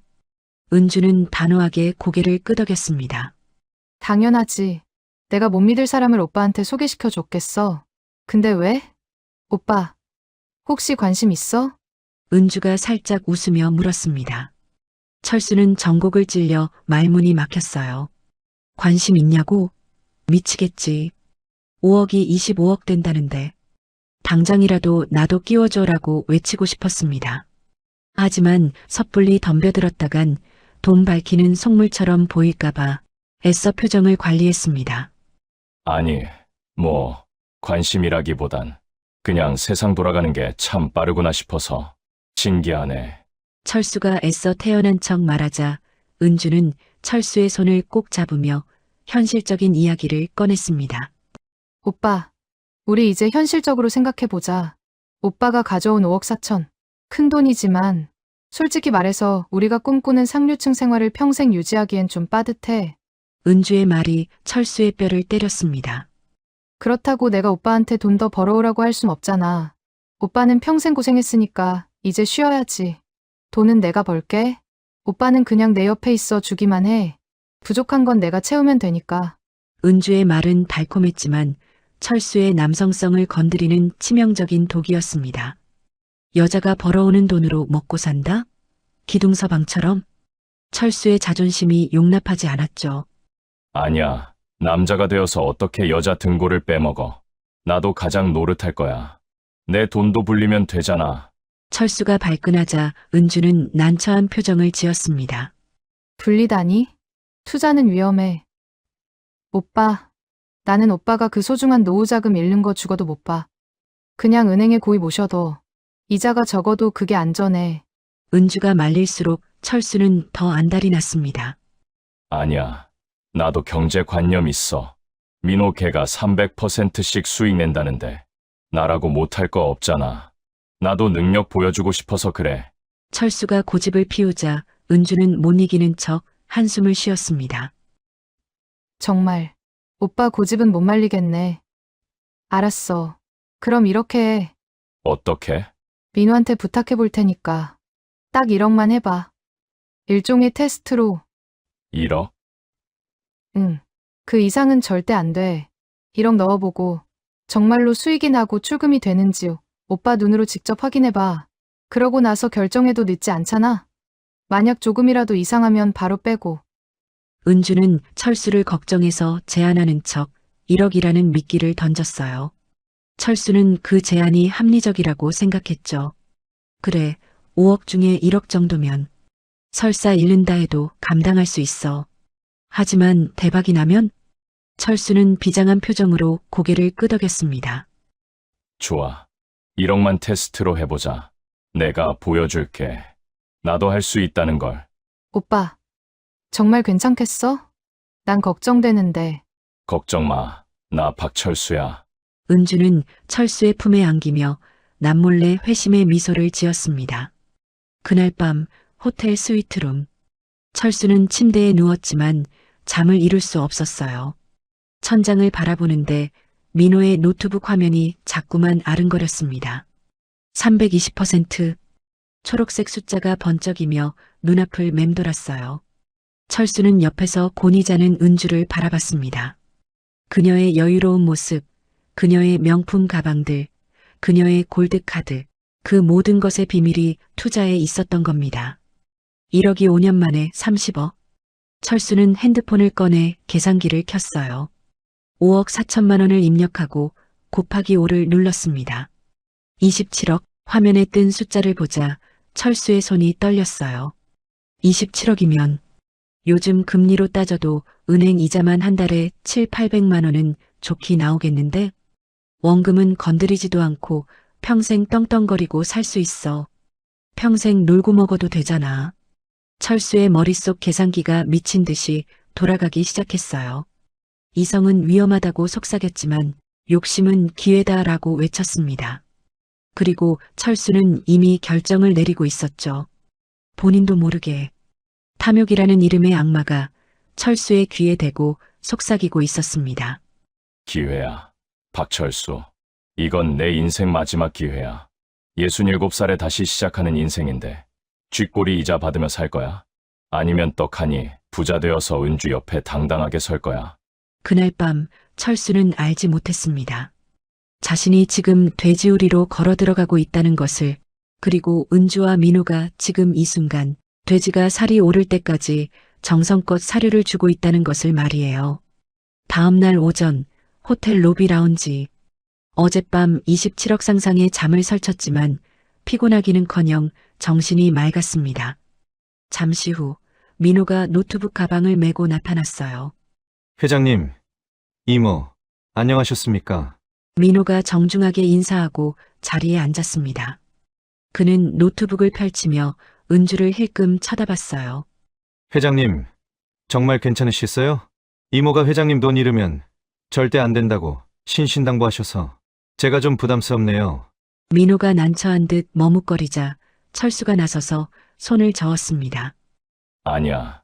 은주가 걱정이 많아서 그래. 내가 하자고 한 거야. 나도 경제관념 확실한 사람이야. 은주가 철수의 팔을 잡으며 거들었습니다. 오빠, 민호 말 들었지? 부담받지 말고 딱 1억만 하는 거야. 테스트 삼아서. 만약 수익 안 나거나 불안하면 바로 빼는 거다. 약속해. 알았다니까. 걱정 붙들어 매. 철수는 호기롭게 대답했습니다. 은주와 민호가 저렇게까지 조심스러워하니 오히려 이건 진짜다라는 확신이 더 강해졌죠. 알겠습니다. 그럼 회장님 뜻대로 진행하겠습니다. 민호는 그제야 안심한 듯 미소를 짓고 노트북 화면을 돌렸습니다. 회장님 폰에 전용 앱부터 깔아드리겠습니다. 민호의 손놀림이 빨랐어요. 10초 만에 글로벌 비트라는 영문 앱이 설치되었습니다. 아이콘은 세련된 금색 로고였고 화면은 마치 블룸버그 단말기처럼 전문적으로 보였어요. 이건 저희 VIP 전용 폐쇄형 거래소입니다. 폐쇄형. 네. 일반인은 가입도 못해요. 초대받은 사람만 들어올 수 있거든요. 민호가 설명하며 화면을 조작했어요. 철수는 진지하게 화면을 들여다봤습니다. 여기 계좌번호로 입금하시면 자동으로 코인으로 전환됩니다. 수수료는 2%고요. 알겠네. 그럼 약속대로 딱 1억 넣을게. 철수는 핸드폰 뱅킹 앱을 켰죠. 1억. 아무리 테스트라지만 손가락이 파르르 떨렸습니다. 이거 보내도 되는 거겠지? 철수가 망설이자 옆에 있던 은주가 걱정스런 목소리로 말했습니다. 오빠, 손 떨리네. 정 불안하면 관두자. 1억이 푼돈도 아니고. 은주의 그 말이 오히려 철수의 오기를 건드렸습니다. 아니야. 누가 불안하대? 그냥 금액이 커서 한 번 더 확인한 거야. 철수는 눈을 질끈 감고 이체 실행 버튼을 눌렀어요. 띠링! 민호의 노트북 화면에 입금 내역이 즉시 반영되었습니다. 네. 확인했습니다. 1억 입금되셨고요. 회장님, 계정 바로 활성화해드리겠습니다. 민호가 철수의 핸드폰 앱을 켰어요. 화면에 숫자가 떴습니다. 자, 이제 회장님이 직접 코인을 사고 파실 수 있어요. 근데 제 추천은 이 오토 트레이딩 기능을 켜시는 겁니다. AI가 자동으로 단타 매매를 해줘요. 회장님이 일일이 차트 보시느라 밤샐 필요 없습니다. 오, 그게 편하겠네. 철수가 고개를 끄덕이자 민호가 스위치를 켰습니다. 자, 이제 시작입니다. 회장님, 결과는 내일 아침에 확인해 보세요. 너무 자주 들여다보시면 스트레스만 받으니까요. 민호는 노트북을 덮으며 여유롭게 웃었죠. 그럼 저는 이만 가보겠습니다. 회장님, 투자의 세계에 오신 걸 환영합니다. 은주가 철수의 어깨를 두드렸어요. 오빠, 마음 편히 가져. 1억 날려도 우리 먹고 사는데 지장 없으니까. 그래, 알아. 재미로 하는 거야. 철수는 태연한 척했지만 손은 계속 핸드폰을 만지작거리고 있었어요. 다음 날 아침, 철수는 눈을 뜨자마자 베개 밑에 넣어둔 핸드폰을 집어들었습니다. 심장이 미친 듯이 두근거렸어요. 떨리는 손으로 앱을 켰습니다. 화면이 로딩되는 2초가 2년처럼 느껴졌죠. 그리고 숫자가 떴습니다. 수익금 3,500만 원. 철수는 눈을 의심했죠. 0의 개수를 다시 세어봤습니다. 1, 10, 100, 1000만. 1000만? 3,500만 원. 하룻밤 사이에 웬만한 사람 연봉을 번 거였어요. 철수는 숨이 턱 막혀 비명조차 나오지 않았습니다. 으아, 하악. 철수는 괴성을 질렀어요. 옆에서 자던 은주가 깜짝 놀라 벌떡 일어났습니다. 오빠, 왜 그래? 무슨 일이야? 돈 잃었어? 은주야, 이거 봐. 빨리 이거 좀 봐봐. 철수는 핸드폰을 은주의 코앞에 들이밀었어요. 손이 덜덜 떨리고 있었죠. 1억이 1억 3,500이 됐어. 하루 만에 3,500을 벌었다고. 은주는 잠이 덜 깬 눈을 비비며 화면을 보더니 입을 다물지 못했습니다. 물론 연기였지만요. 헐, 대박. 진짜네. 35%? 오빠, 이거 실화야? 그러게. 민호 그 친구 진짜 천재네. 와, 세상에. 철수는 침대에서 뛰어내려 방 안을 방방 뛰어다녔습니다. 35년 동안 상사 눈치 보며 야근하고 주말 반납해가며 벌었던 돈이 얼마나 하찮게 느껴지던지요. 그날 하루 종일 철수는 10분마다 앱을 확인했습니다. 숫자는 실시간으로 변했어요. 마치 살아있는 생명체처럼. 철수는 그 숫자들을 보며 희열을 느꼈습니다. 이게 금융의 세계구나. 내가 왜 평생 월급만 받으며 살았을까? 3일 후, 철수는 아침 7시에 눈을 떴어요. 제일 먼저 한 일은 역시 앱 확인이었습니다. 평가액 2억 350만 원. 수익률 103.5%. 더블이다. 철수의 손이 떨렸어요. 1억이 2억이 된 겁니다. 3일 만에 평생을 바쳐 모은 퇴직금 수준의 돈이 3일 만에 복사가 된 겁니다. 그런데 문득 불안한 의심이 들었어요. 이게 진짜일까? 그냥 화면에만 찍히는 가짜 숫자 아니야? 철수는 앱 화면을 이리저리 만졌습니다. 하단에 출금하기 버튼이 보였어요. 그래, 빼보자. 내 통장에 돈이 꽂혀야 진짜지. 철수는 망설이다가 버튼을 눌렀습니다. 철수는 5천만 원을 입력했어요. 그리고 자신의 계좌번호를 적었죠. 출금 신청이 완료되었습니다. 5분 내로 입금됩니다. 1분, 2분, 3분. 등줄기에 식은땀이 흘렀습니다. 안 들어오면 어쩌지? 사기인가? 그리고 4분 30초쯤. 띠링. 입금 5천만 원. 철수는 통장 잔액을 보고 입이 떡 벌어졌어요. 진짜였습니다. 가짜 숫자가 아니라 진짜 현금 5천만 원이 통장에 꽂혔습니다. 이건 진짜다. 철수의 마지막 이성, 마지막 의심이 완전히 무너지는 순간이었습니다.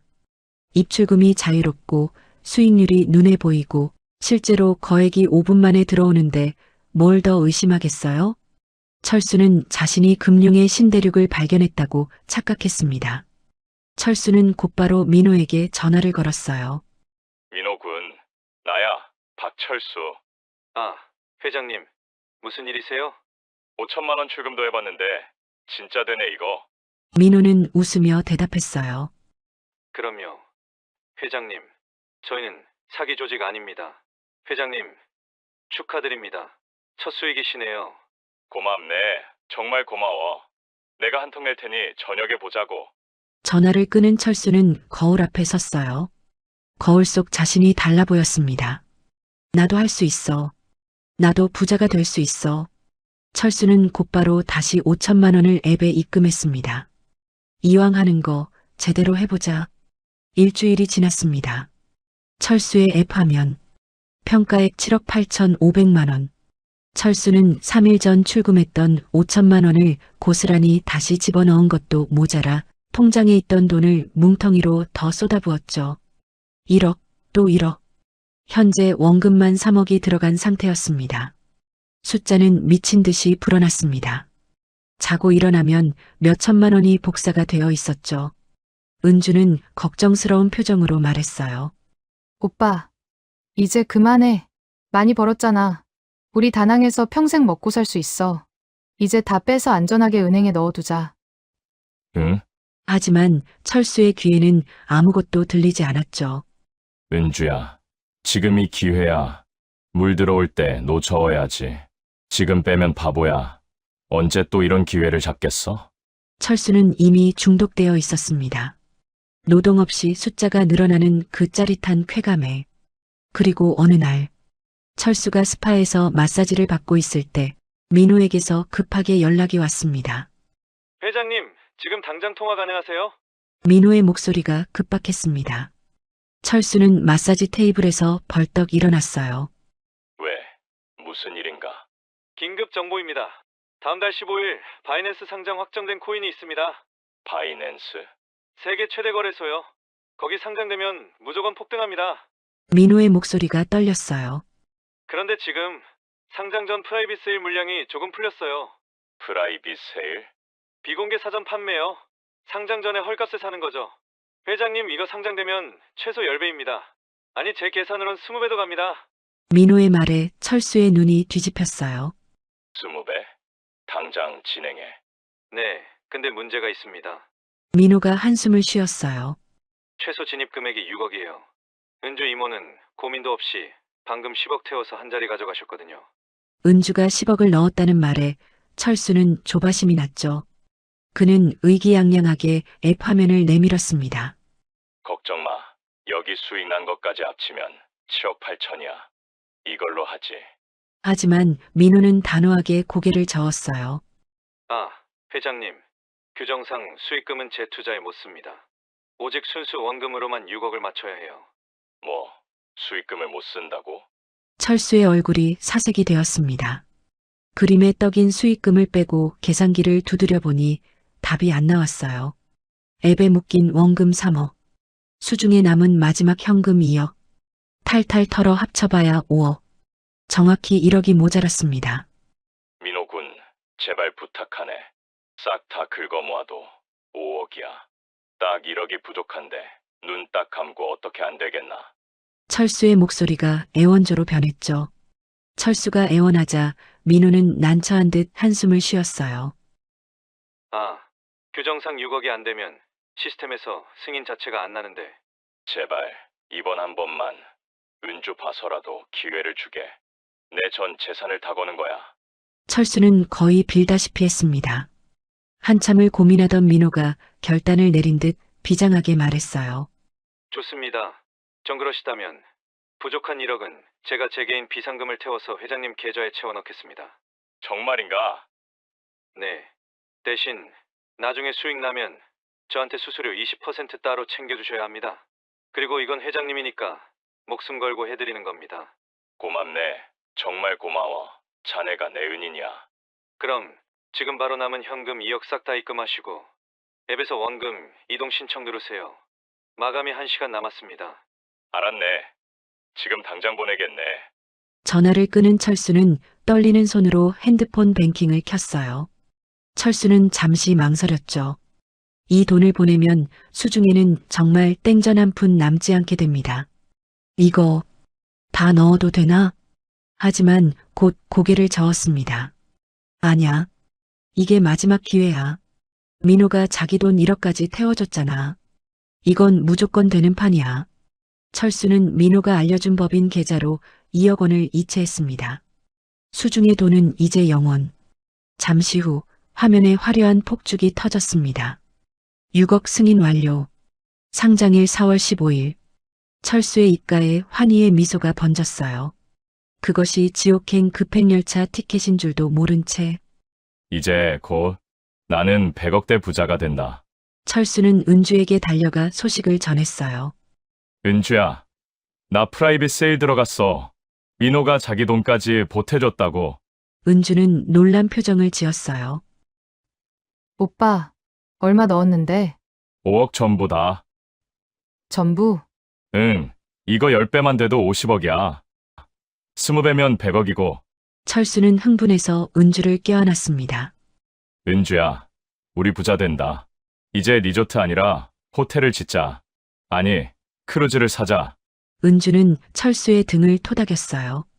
하지만 그녀의 표정은 복잡했습니다. 아니, 정확히는 입꼬리가 살짝 올라가 있었죠. 철수가 보지 못하는 각도에서 2주가 지났습니다. 상장 예정일 D-1. 철수는 매일 앱을 확인했어요. 화면에는 여전히 같은 문구가 떠 있었죠. 프라이빗 세일 대기 중. 철수는 설레는 마음으로 잠자리에 들었어요. 내일이면 나는 100억대 부자야. 다음 날 새벽 5시. 철수는 알람도 없이 눈이 떠졌습니다.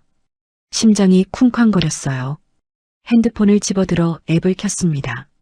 로딩 화면이 평소보다 오래 걸렸어요. 5초, 10초, 15초, 그리고 서버 점검 중입니다. 잠시 후 다시 접속해 주세요. 점검인가 보네. 철수는 대수롭지 않게 여겼습니다. 상장 첫날이니 서버가 터진 거겠죠. 하지만 1시간이 지나도 점검 중, 2시간이 지나도 점검 중, 철수는 초조해지기 시작했어요. 민호에게 전화를 걸었습니다. 고객님의 전화기가 꺼져 있어 연결할 수 없습니다. 철수의 등줄기에 식은땀이 흘렀어요. 왜 꺼져 있지? 아침에 친구 만난다고 나간 은주에게 전화를 걸었어요. 고객님의 전화기가 꺼져 있어 소리샘으로 연결됩니다. 철수의 손이 떨렸어요. 뭔가 이상했습니다. 철수는 호텔 방을 뛰쳐나왔어요. 택시를 잡아타고 은주의 아파트로 달려갔죠. 고급 아파트 아지라. 경비원이 험악한 표정으로 철수를 막아섰습니다. Stop. Who are you? 철수는 말이 통하지 않자 다급하게 한국어로 소리쳤습니다. 여기 1500이요. 김은주, 주, 김, 내 와이프야 허즈밴드. 말이 안 통하자 답답했는지 경비원은 번역기를 돌려 철수의 눈앞에 들이밀었어요. 화면에는 충격적인 글자가 적혀 있었죠. 단기 렌트 숙소, 에어비앤비. 철수는 눈을 의심했습니다. 뭐, 집이 아니라 렌트 숙소라고? 경비원이 손으로 X 표시를 그리며 확인 사살을 날렸습니다. No wife. 여행객, 어제 체크아웃. 사람 없어. 피니쉬. 쿵. 철수의 심장이 발밑으로 떨어지는 것 같았습니다. 철수는 다리에 힘이 풀려 그 자리에 주저앉았죠. 경비원이 철수를 일으켜 세웠어요. 철수는 경비원의 손을 뿌리치고 비틀거리며 택시를 잡아탔습니다. 호텔로. 택시 안에서 철수는 다시 앱을 켰어요. 여전히 떠 있는 문구. 시스템 에러. 철수는 손가락으로 화면을 미친 듯이 터치했습니다. 새로 고침. 재접속. 앱 삭제 후 재설치. 하지만 결과는 같았어요. 그제야 모든 퍼즐이 맞춰졌습니다.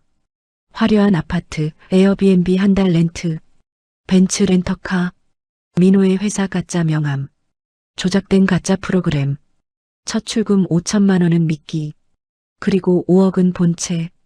철수는 핸드폰을 떨어뜨렸어요. 35년 직장 생활, 퇴직금, 전 재산, 그 모든 것이 허상 속으로 사라진 것입니다. 택시가 호텔에 도착했어요. 기사가 물었습니다. 손님, 도착했는데요. 철수는 대답하지 않았습니다. 그저 입만 뻐끔거릴 뿐이었어요. 너무 큰 충격은 소리마저 앗아갔으니까요. 기사가 다시 물었습니다. 손님, 괜찮으세요? 철수는 천천히 고개를 돌려 기사를 바라봤어요. 그리고 입을 열었습니다. 다 없어졌어요. 네, 다 없어졌다고요. 철수의 목소리는 바람 빠진 풍선 같았습니다. 기사는 무슨 말인지 몰라 어리둥절해했지만 철수는 더 이상 말하지 않았어요. 그는 비틀거리며 택시에서 내렸습니다. 다낭의 뜨거운 햇살이 철수를 내리쬐었지만 철수는 춥게 느껴졌죠. 뼛속까지 시리도록. 호텔 스위트룸. 철수는 침대 끝에 앉아 멍하니 벽을 바라보고 있었습니다. 이게 진짜일까? 철수는 자신의 뺨을 때렸어요. 짝! 따끔한 통증이 느껴졌습니다. 꿈이 아니었어요.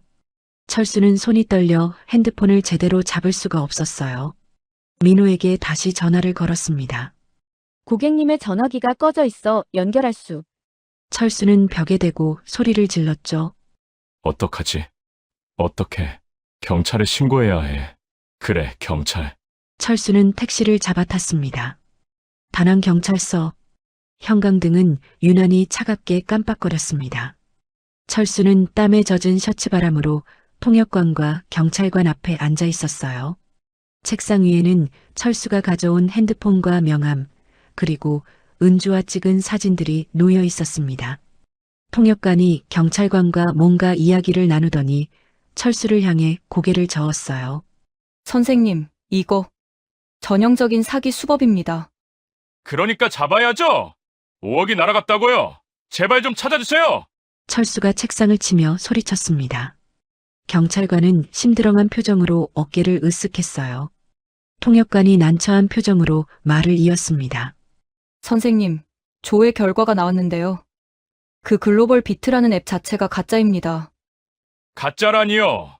서버 IP를 추적해봤더니 캄보디아와 라오스 국경 지대에 있어요. 그곳은 법의 사각지대라 추적이 거의 불가능합니다. 통역관이 서류를 넘기며 계속 말했어요. 그리고 강민호라는 사람 신원 조회해봤는데 여권이 위조된 가명이에요. 진짜 이름은 아마 다를 겁니다. 그럼 은주는요? 김은주. 김은주 씨도 이미 출국 기록이 확인됐습니다. 철수의 얼굴이 하얘졌어요. 어디로 갔는데요? 필리핀 마닐라로 출국했네요. 거기서 또 어디로 갔는지는 사실상 추적이 불가능합니다. 통역관이 안타까운 표정으로 덧붙였어요. 경찰관님이 뭐라고 하시냐면요. 이걸 돼지 도살 사기라고 부른답니다. 돼지, 도살. 철수는 멍하니 통역관을 바라봤어요. 네. 돼지를 살찌워서 잡아먹는다는 뜻이죠. 처음엔 작은 수익을 주면서 신뢰를 쌓고 피해자가 전 재산을 투자하게 만든 다음 싹 털어가는 수법입니다. 통역관이 철수에게 서류 한 장을 건넸어요. 여기 피해 신고서 작성하시고 한국 돌아가셔서 금융감독원에도 신고하세요. 그게 최선입니다. 철수는 서류를 받아들었지만 글자가 하나도 보이지 않았죠. 돼지. 대기업 부장 출신인 자신이 평생을 머리 쓰며 살아온 자신이 고작 도축장에 끌려간 살찐 돼지였다니. 철수는 헛웃음을 터뜨렸습니다. 돼지. 나는 돼지였구나. 통역관이 걱정스러운 표정으로 물었어요. 선생님, 괜찮으세요? 철수는 대답하지 않고 경찰서를 비틀거리며 나왔죠.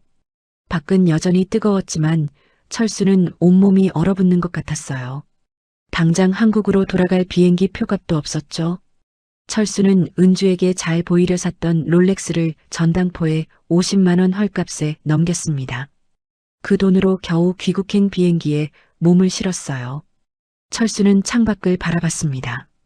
다낭의 불빛이 점점 멀어지고 있었어요. 은주, 민호. 철수는 주먹을 불끈 쥐었습니다. 하지만 이내 힘이 풀렸어요. 분노할 자격도 없었습니다. 자신이 멍청했을 뿐이니까요. 인천국제공항 입국장. 한 달 전 철수는 이곳에서 새 인생을 찾으러 간다며 콧노래를 불렀었죠. 하지만 지금 그는 도망자처럼 고개를 숙이고 들어왔어요.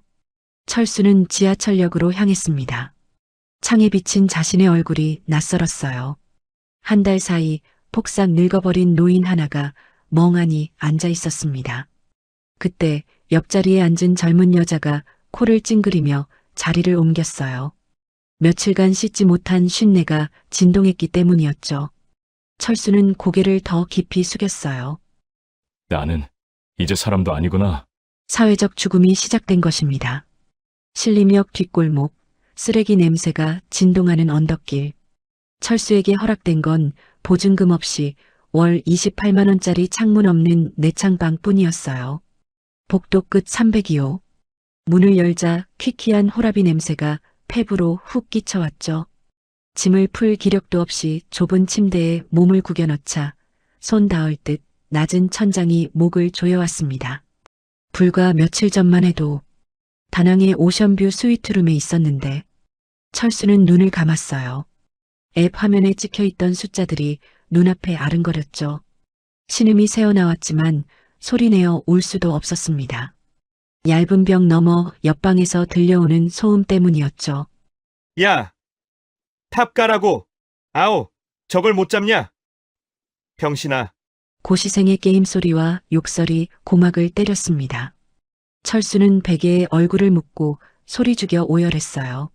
내 돈, 내 아파트, 내 인생. 눈물이 베개를 적셨죠. 배가 고팠습니다. 하지만 지갑엔 먼지만 날렸죠.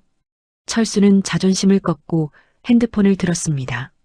남은 건 자식들 뿐이었어요. 그래. 그래도 핏줄인데 밥 한 끼는 사주겠지. 아들 지훈이에게 전화를 걸었습니다. 신호가 한 번, 두 번 가더니 뚝 끊겼어요. 다시 걸었지만 이번엔 고객님의 요청으로 수신이 차단되었습니다라는 안내 멘트만 흘러나왔죠. 철수는 손을 떨며 딸 지은이에게 전화를 걸었어요. 몇 번의 신호 끝에 딸이 전화를 받았습니다. 여보세요? 지은아, 아빠다. 아빠 지금 한국 왔는데 사기를 당했어. 갈 곳이 없구나. 밥도 못 먹고. 철수가 울먹이며 사정했지만 수학이 넘어 딸의 목소리는 싸늘하다 못해 날카로웠습니다. 아빠? 누구세요? 저 아빠 없는데요. 뭐라고? 지은아, 나 박철수야. 내 아빠. 아니요. 제 아버지는 다낭 가신 날 돌아가셨어요. 그리고 부탁인데 엄마한테 절대 연락하지 마세요. 엄마 이제 겨우 잠 편하게 주무세요. 당신이 또 나타나서 엄마 인생 망치면 그땐 제가 가만 안 있어요. 지은아. 그리고 저희 남매 법적으로 부양 거부 신청할 생각이니까 다신 찾지 마세요. 설레며 사신다면서요? 그 설렘 끌어안고 혼자 사세요. 제발. 뚝. 전화가 끊겼습니다. 철수는 멍하니 핸드폰을 바라봤죠. 철수는 비로소 깨달았습니다. 아버지가 가족을 버린 순간 그들도 아버지를 마음속에서 장내 치러버렸다는 것을요. 철수에게 남은 가족은 이제 이 세상에 없었죠. 2달이 지났습니다. 귀국할 때 주머니에 있던 꼬깃꼬깃한 지폐 몇 장은 진작에 바닥을 드러내고 있었어요. 철수의 장고는 가파르게 그리고 무섭게 영을 향해 곤두박질 치고 있었습니다. 철수는 핸드폰을 켜서 구인구직 앱을 켰어요. 하나하나 전화를 걸기 시작했죠. 하지만 현실의 벽은 생각보다 높고 견고했습니다. 여보세요? 경비 구하신 데서. 이수증 있으세요? 신임경비 교육 이수증 없으면 면접 못 봅니다. 여보세요? 택배 상하차 구하신 데서. 아이고, 어르신. 만 65세 넘으셨죠? 산재 보험 가입이 안 돼서 현장에서 안 써줘요. 다치면 큰일 나니까. 철수는 자존심을 버리고 매달렸지만 세상은 준비되지 않은 67세 노인을 그 어디에서도 받아주지 않았습니다. 왕년의 대기업 부장 박철수는 이제 사회의 시스템 밖으로 밀려난 철저한 무능력자가 되어 있었습니다. 일주일 후 철수가 겨우 구한 일은 전단지 배포 아르바이트였어요. 사장은 철수에게 전단지 뭉치를 던져주며 경고했습니다. 어르신, 요즘 아파트 보안 빡센 거 알죠? 경비한테 걸리면 우리 가게 벌금 물어요. 절대 걸리지 말고 주민들 들어갈 때 쓱 따라 들어가세요. 꼭대기층부터 계단으로 내려오면서 붙이는 겁니다. 엘리베이터 타면 걸려요. 네, 알겠습니다. 그가 배정받은 구역은 잔인하게도 자신이 35년을 살았던 그 아파트 단지였습니다. 철수는 아파트 입구에서 서성거렸어요. 자동문이 열리기를 기다렸다가 입주민이 카드를 찍고 들어갈 때 재빨리 뒤따라 들어갔습니다. 심장이 쿵쾅거렸죠. 불과 몇 달 전만 해도 내 집처럼 드나들던 곳인데 이제는 도둑처럼 숨어들어야 하다니. 철수는 25층 꼭대기까지 엘리베이터를 타고 올라갔어요. 그리고 비상계단을 통해 한 층씩 내려오며 현관문에 전단지를 붙이기 시작했죠. 25층, 24층, 23층. 무릎이 비명을 지르고 땀이 비오듯 쏟아졌지만 쉴 수 없었죠. 센서 등이 켜질 때마다 누군가 나올까봐 조마조마했습니다. 그러다 10층쯤 내려왔을 때였어요. 철컥. 현관문이 열리더니 쓰레기 봉투를 든 젊은 남자가 나왔습니다. 철수와 눈이 딱 마주쳤죠. 아저씨 뭐예요? 아, 그게 전단지 좀. 아니, 외부인이 여기 어떻게 들어왔어요? 경비실이죠? 남자는 바로 인터폰을 눌렀습니다.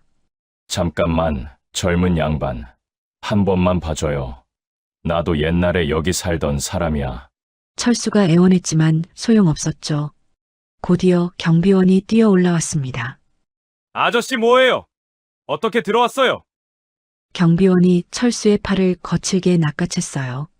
아이고, 놓으세요. 이거 놔. 내 발로 나간다니까. 철수가 팔을 뿌리치려 안간힘을 썼지만 경비원의 힘을 당해낼 재간이 없었습니다. 내가 여기 35년 산 사람이야. 백오동 박 부장이라고. 내가 내 집도 마음대로 못 와? 철수는 마지막 남은 자존심을 쥐어짜 소리쳤습니다. 하지만 돌아온 건 경비원의 싸늘한 비웃음뿐이었습니다. 박 부장은 무슨. 지금은 그냥 주거 침입자예요. 경찰 부르기 전에 조용히 따라와요. 철수는 양팔을 붙들린 채 1층 로비로 질질 끌려 나왔습니다. 지나가던 입주민들이 혀를 차며 쳐다봤죠. 어휴, 노인네가 웬 주거 침입이야? 저런 사람들 때문에 아파트값 떨어진다니까. 철수는 얼굴이 화끈거려 견딜 수가 없었습니다. 도망치듯 아파트 단지 상가 쪽으로 뛰어나왔어요. 숨을 헐떡이며 상가 화단에 주저앉았죠. 비참함에 눈물이 핑 돌았어요. 그때였습니다. 바로 옆 1층 브런치 카페 테라스에서 익숙한 웃음소리가 들렸어요.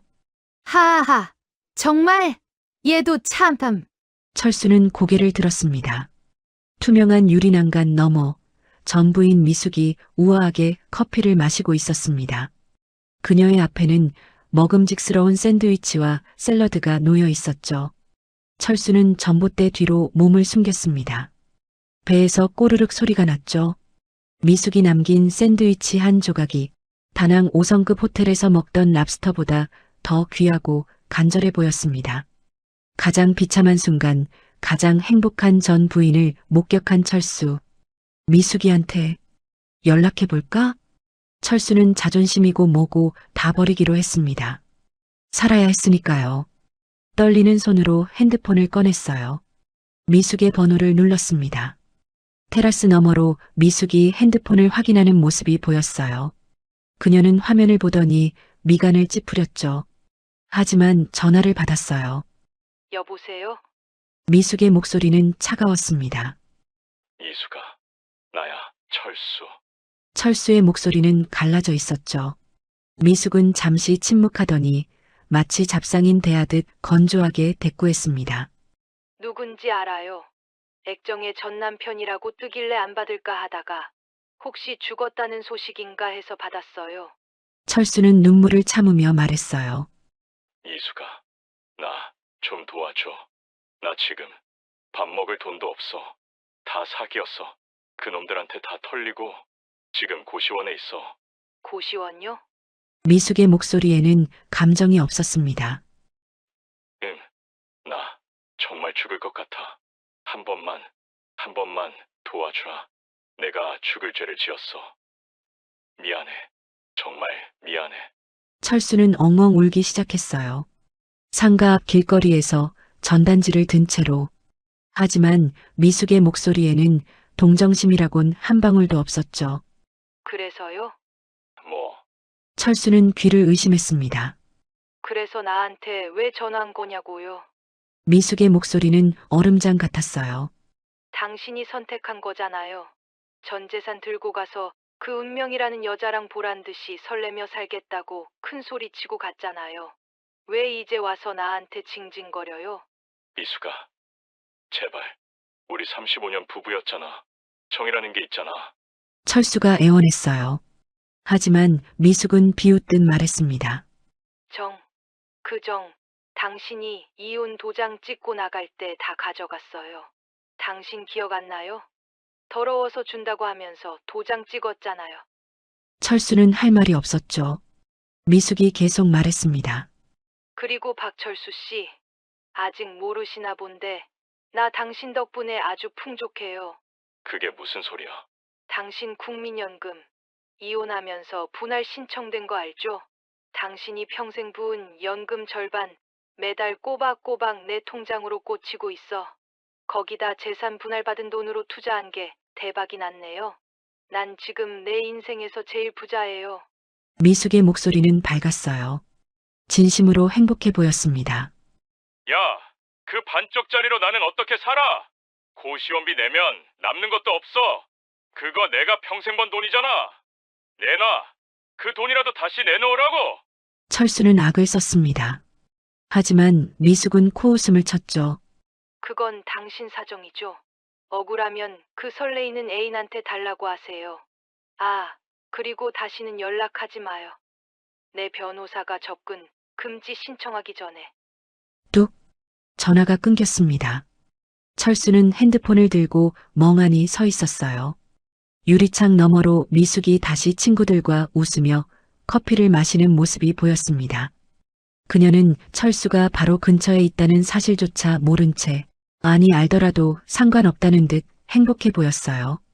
철수는 그 자리에 주저앉았습니다.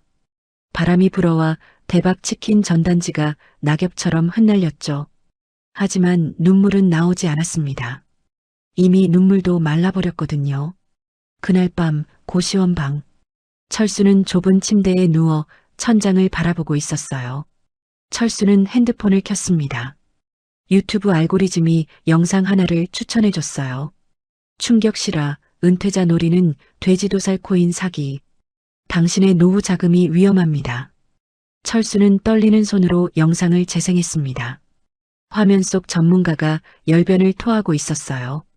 이놈들은 가짜 앱을 만들어서 수익률을 조작합니다. 처음엔 출금도 해주죠. 피해자를 안심시키기 위해서입니다. 그러다 전 재산을 넣는 순간 서버를 닫고 잠적합니다. 철수는 화면을 멍하니 바라봤어요. 댓글 창이 보였습니다. 욕심이 과하면 화를 부르지 크크. 늙어서 코인이 뭔지도 모르면서 덤비니까 당하지. 꼭 사기꾼들 배 터지겠네. 철수는 핸드폰을 던졌어요. 핸드폰이 벽에 부딪히며 바닥에 떨어졌습니다. 철수는 베개에 얼굴을 묻고 소리를 질렀어요. 그리고 자신의 처지를 되돌아봤습니다. 남은 재산 없음, 가족 없음, 친구 없음, 돌아갈 집 없음. 옆방에서 다시 게임 소리가 들려왔습니다. 아, 다 죽었네. 게임 오버야, 게임 오버. 고시생의 짜증 섞인 목소리였어요. 철수는 쓴웃음을 지었습니다. 그래, 게임 오버다. 철수는 손으로 자신의 가슴을 짚었어요. 쿵, 쿵, 쿵. 심장이 불규칙하게 뛰고 있었습니다. 문득 가슴 한쪽이 묵직하게 조여왔죠. 스트레스 때문인지 화병 때문인지 심장이 제멋대로 뛰기 시작했습니다. 철수는 가슴을 움켜쥐었어요. 통증이 밀려왔습니다. 그때 다낭으로 떠날 때 외쳤던 말이 떠올랐습니다. 남은 인생 가슴 뛰게 설레며 살고 싶어. 철수는 쥐어짜는 듯한 가슴을 부여잡고 웅크렸어요. 설레네. 아주 죽도록 설레. 철수는 힘없이 웃었습니다. 미숙의 말이 맞았어요. 67세의 가슴 두근거림은 설렘이 아니라 치료가 필요한 부정맥일 뿐이었습니다. 철수는 천천히 눈을 감았어요. 이것이 늦바람의 화려한 결말이자 욕망이라는 열차가 탈선한 자리의 처참한 풍경이었습니다. 오늘 이야기 어떠셨나요? 스스로를 로맨스 드라마의 주인공이라 믿었던 남자의 말로 참으로 비참했습니다. 지금 차가운 고시원 방에서 그가 사무치게 그리워하는 건 화려한 다낭의 밤이 아니라 자신이 그토록 무시했던 삼식이 밥상일지도 모릅니다. 그런데 문득 이런 생각이 듭니다. 만약 박철수 씨가 60대 노인이 아니라 30대 청춘이었다면 어땠을까요? 30대의 무모함은 때로는 낭만이라는 이름으로 용서받지만 60대의 무모함은 추태라는 이름으로 단죄받아야만 하는 걸까요? 죽을 때까지 가슴 뛰고 싶은 마음. 인간의 그 뜨거운 본능에도 유효기간이라는 게 있는 걸까요?